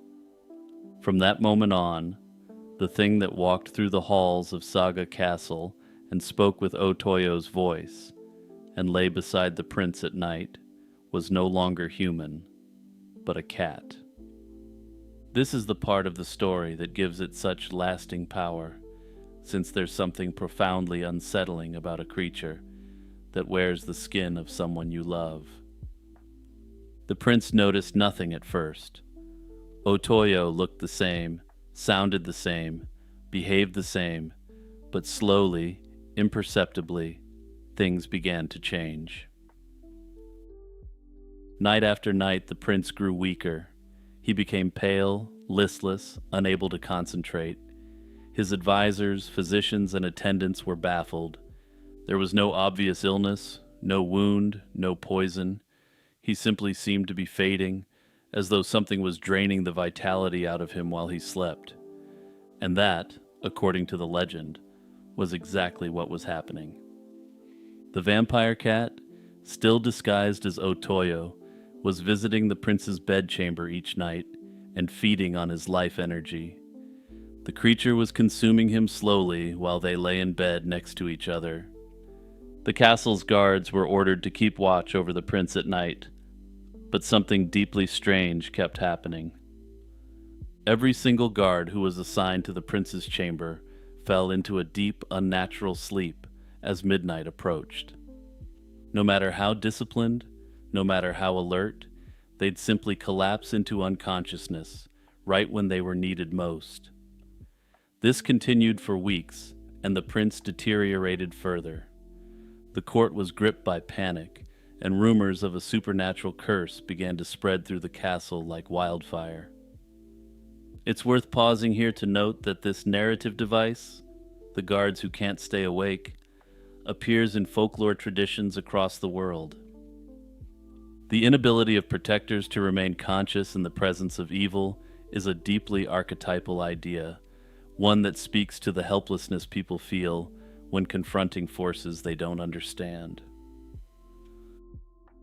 Enter Ito Soda, a young soldier of the lower ranks. In some versions, he's a foot soldier, in others, a retainer of modest standing. What matters is that he wasn't a man of great importance. He was simply someone who refused to accept that the situation was hopeless. Ito Soda volunteered to stand guard over the prince, and he came prepared. Knowing that every previous guard had succumbed to sleep, he devised a method to keep himself awake through the night. He placed the blade of his short sword, his wakizashi, pointing into his own thigh, and every time drowsiness crept over him, the pain from the wound jolted him back to full alertness.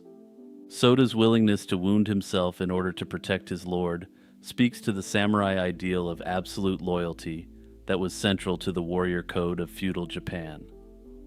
As the night wore on, Ito Soda remained awake. And because he remained awake, he saw what no other guard had been able to see. The false Otoyo entered the prince's chamber and approached the sleeping lord. But when the creature sensed that someone in the room was still conscious, still watching, it hesitated. It couldn't perform its nightly ritual with a witness present. The thing retreated, and for the first time in weeks, the prince slept peacefully through the night. His condition began to improve almost immediately, but due to the low rank of the person who had seen it, the prince's higher retainers were reluctant to accept his claim. Soda's vigil had broken the creature's hold, but it hadn't destroyed it. The false Otoyo continued to exist within the castle, and while the prince's health was recovering, the threat remained. Eventually, Soda was able to report what he'd witnessed directly to the prince's senior advisors, and a plan was devised. They would confront the creature directly. When Soda and a group of armed retainers moved to apprehend the false Otoyo, the creature realized it had been discovered. It dropped its human disguise and revealed its true form, a monstrous cat of enormous size, with blazing eyes and supernatural speed. The beast escaped from the castle grounds and fled into the mountains surrounding Saga. A massive hunting party was organized, and the Nabeshima warriors pursued the creature through the dense, mist-covered forests and steep terrain of Heisen province. After a prolonged, exhausting, and dangerous chase through rough terrain, they finally cornered the vampire cat and cut it down. The prince recovered fully, and Soda was rewarded for his bravery and loyalty. The real Otoyo's remains were discovered beneath the veranda, confirming everything the legend had claimed. In the end, the legend of the vampire cat of Nabeshima sits in that uneasy space between folklore and history where certainty becomes impossible. The narrative contains unmistakably supernatural elements, a shape-shifting demon, guards falling into enchanted sleep, and a creature feeding on a prince's life force. These are all motifs that appear repeatedly in ghost traditions around the world. At the same time, the story is anchored to real people and places, particularly the powerful Nabeshima clan, who ruled Saga for centuries during the era of the Tokugawa shogunate. That mixture is precisely what makes the story so difficult to dismiss entirely. Legends often grow around genuine incidents, transforming ordinary tragedies into supernatural dramas over generations. A sudden illness of a lord, the unexplained death of a court attendant, or political intrigue within Saga Castle could easily have sparked rumors. Once those rumors entered oral storytelling, the details would naturally evolve, eventually merging with the well-known folklore of the Bakaneko yokai demon cat. Each retelling would have layered new embellishments onto the core narrative until the boundary between fact and fiction became impossible to trace. So while the vampire cat itself almost certainly never stalked Saga Castle, the legend may still preserve a faint echo of something real.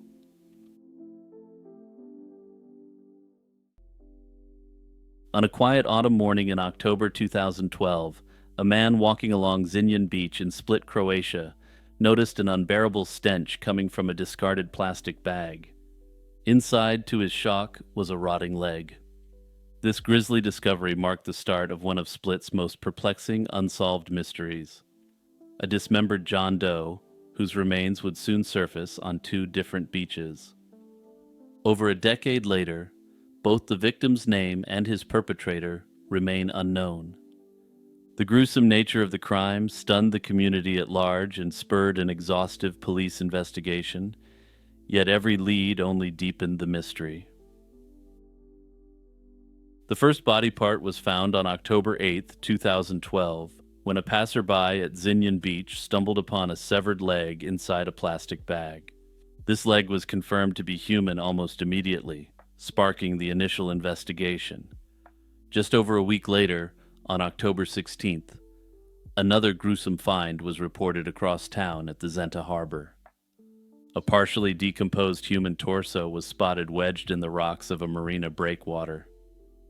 The torso had arms attached but was missing its head and both legs, clearly linking it to the earlier discovery. The following day, police divers searching the waters near that spot recovered the victim's head, which had been wrapped in newspaper and placed in its own plastic sack. No other remains were ever located despite extensive searches.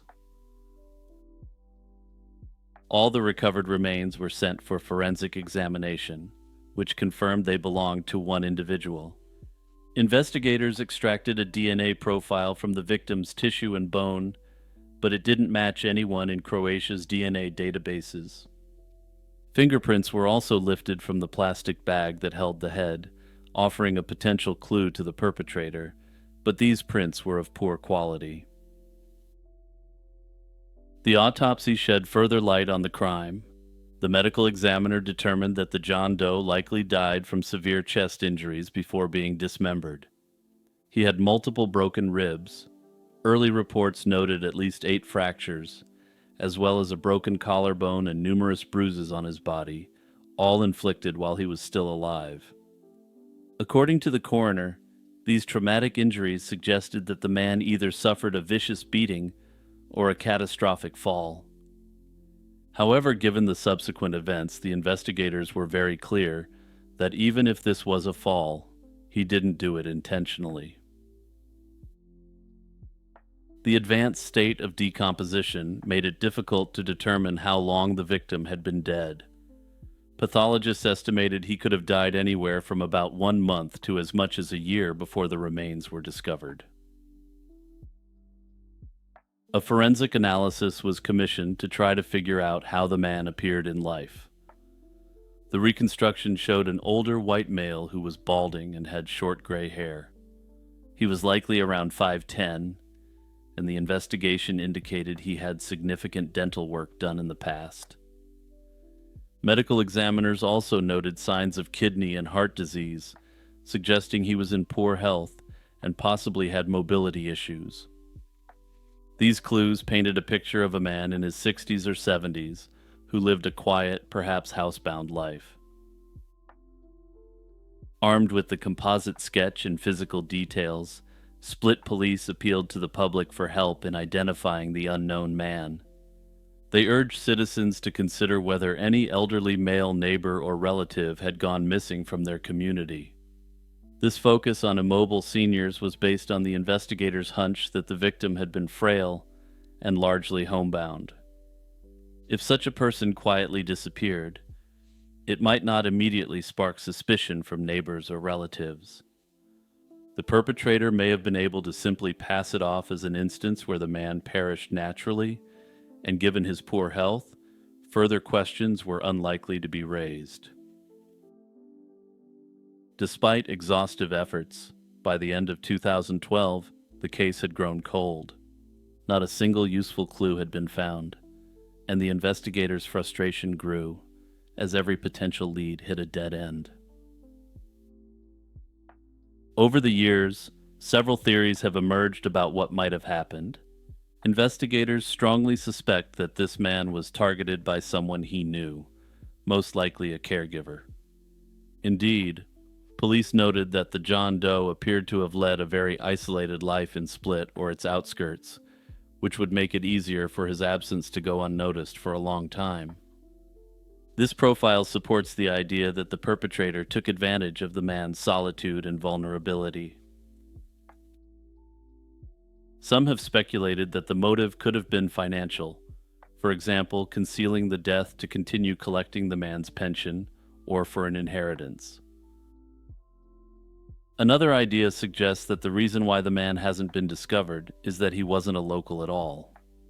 Split is an extremely popular vacation destination. It's possible that someone from elsewhere in Europe may have brought their elderly relative to Split under the auspices of a sunny vacation. During the vacation, this relative may have slain this elderly man and then covered it up using macabre techniques. This theory also has elements of the previous ideas discussed, since it may provide a convenient excuse for why someone is gone. If an elderly and unwell person from, say, France or Germany died on vacation in Croatia, this may not raise too many eyebrows back home from other relatives. Notably, this seems to be a case that would be ripe for solving with genetic genealogy if it happened in the United States or Canada. That said, it happened in Europe, and the laws surrounding genetic genealogy are different, so perhaps the Split John Doe case will remain sadly unsolved.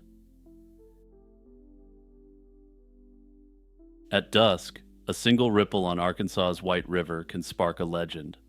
For over a century, locals have whispered that something huge lurks beneath its muddy waters, a hulking gray beast, the so-called White River Monster. Rumors of a strange creature in the White River date back at least to the turn of the 20th century. An Arkansas newspaper in 1912 reported that lumbermen saw a massive, boulder-like thing at the bottom of the river which suddenly moved, convincing them it was a giant turtle. Over the next decade, a few other witnesses claimed to see an animal with gray, crusty skin blowing water into the air. These local tales remained obscure until the summer of 1937, when the monster exploded into national news. In July 1937, near Newport, Arkansas, farmer Bramlett Bateman rushed to the White River after his farm hands alerted him that something enormous had risen from the water.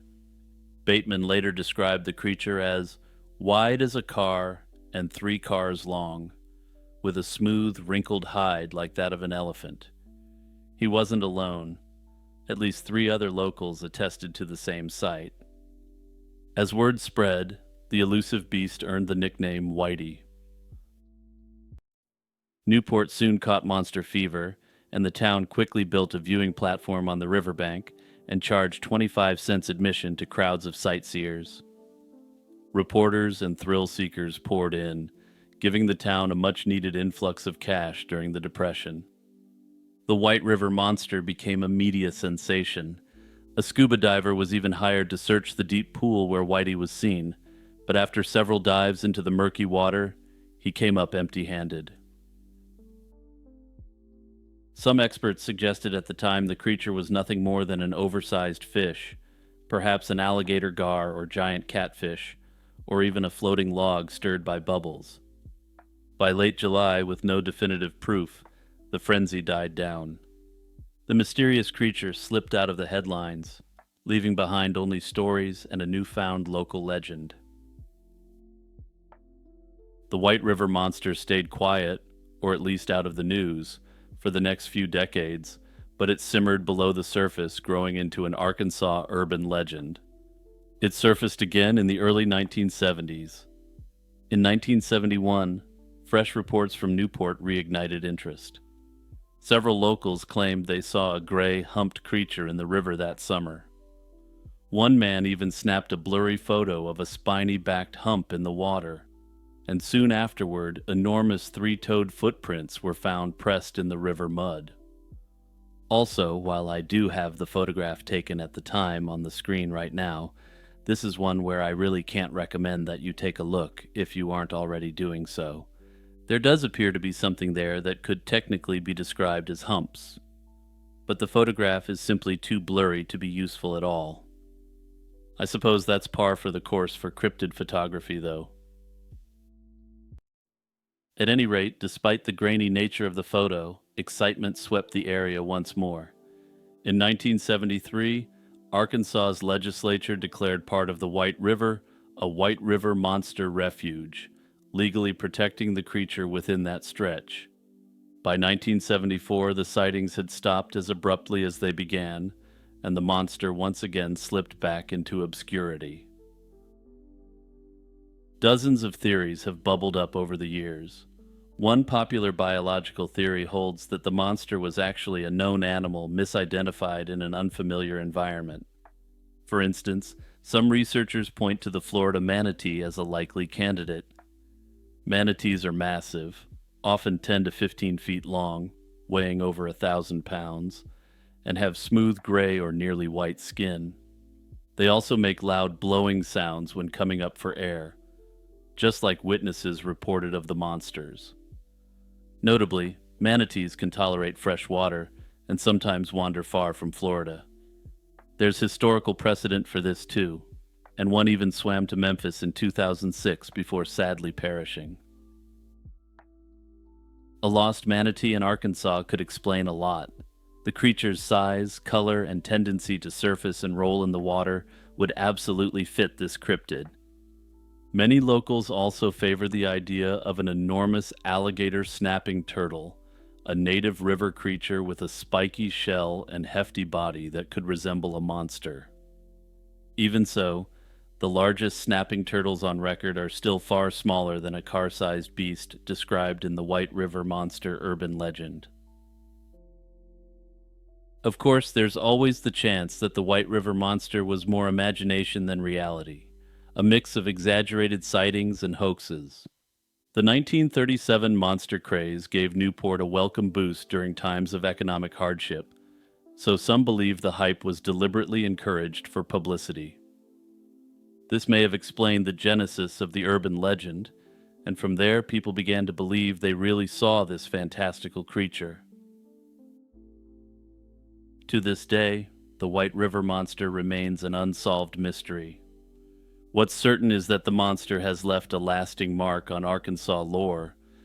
Interestingly, some people have also added to the lore by claiming early American settlers or Native Americans interacted with the creature. These, however, appear to be definite later fabrications to give the story more of an air of reality. Interestingly, Newport and the surrounding region still embrace the legend with local festivals, museum exhibits, and an official refuge along the river. If the White River Monster was a hoax drummed up during the Depression to boost the economy, it's still paying dividends almost a century later. Imagine a plant so valuable its resin was guarded like a gold mine and its image was minted on every coin.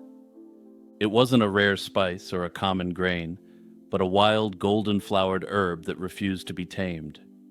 This was silphium, the ancient world's most coveted botanical mystery, a wonder that allegedly cured everything from a simple cough to life-threatening illnesses.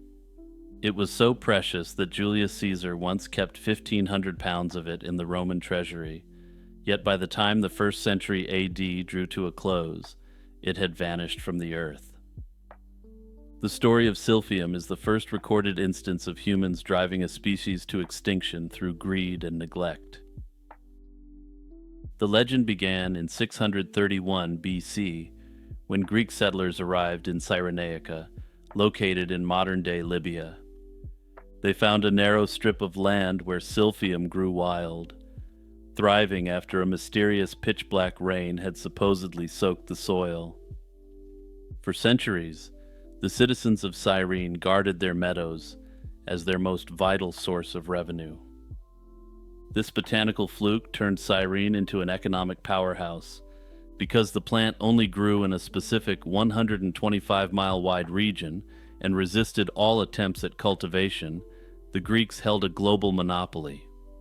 They managed the harvest like a high-stakes mining operation, setting strict quotas to ensure they didn't deplete the wild population.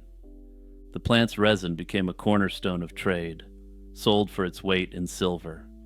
Cyrene's kings, the Batiads, grew fabulously wealthy by exporting this sap across the Mediterranean.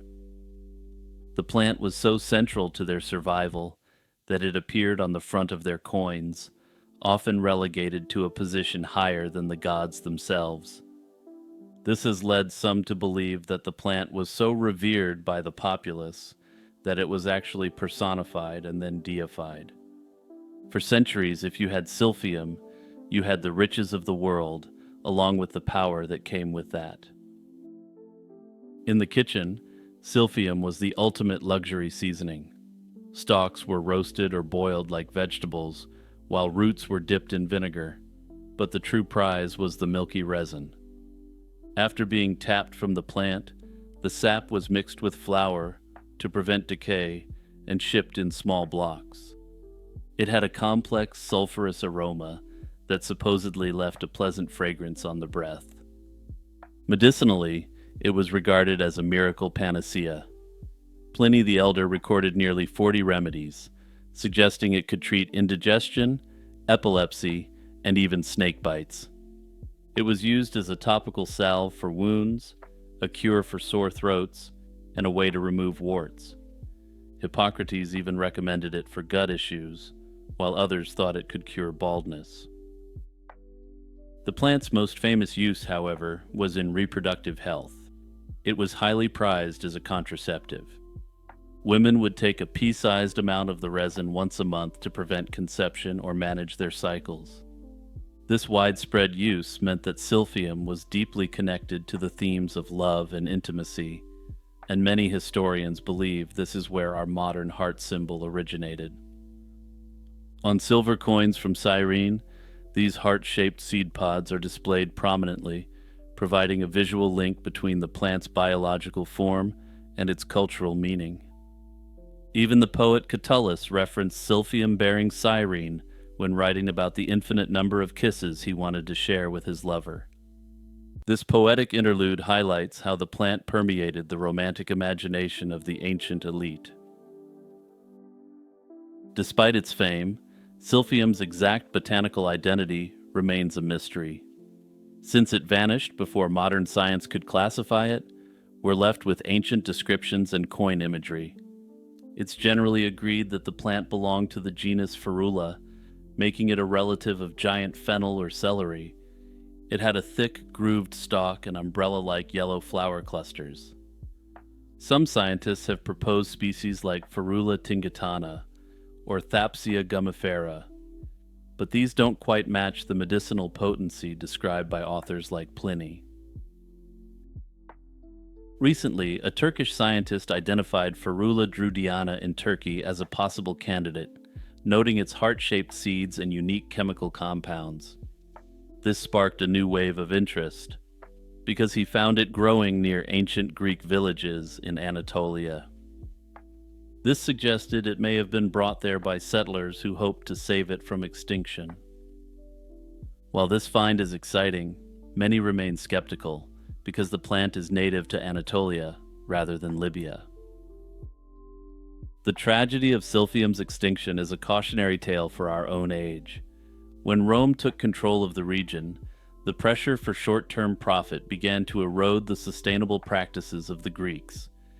Greedy tax farmers ignored harvest limits, while sheep farmers discovered that silphium-fed meat was a culinary sensation. Overgrazing became a massive problem, as sheep ate the young plants before they could produce seeds. This wasn't just about overconsumption, though. Massive deforestation for agriculture and timber changed the local microclimate, leading to rapid desertification. The plant was incredibly sensitive to soil conditions and likely required a specific cycle of cold temperatures to germinate. As the landscape dried and the forests vanished, the conditions for silphium's survival disappeared. By the time of the Emperor Nero, only one stalk remained in Cyrenaica. It was harvested and sent to him as a curiosity, marking the quiet end of a species that had once bankrolled a kingdom. It's a sobering reminder that even the most precious resources aren't infinite.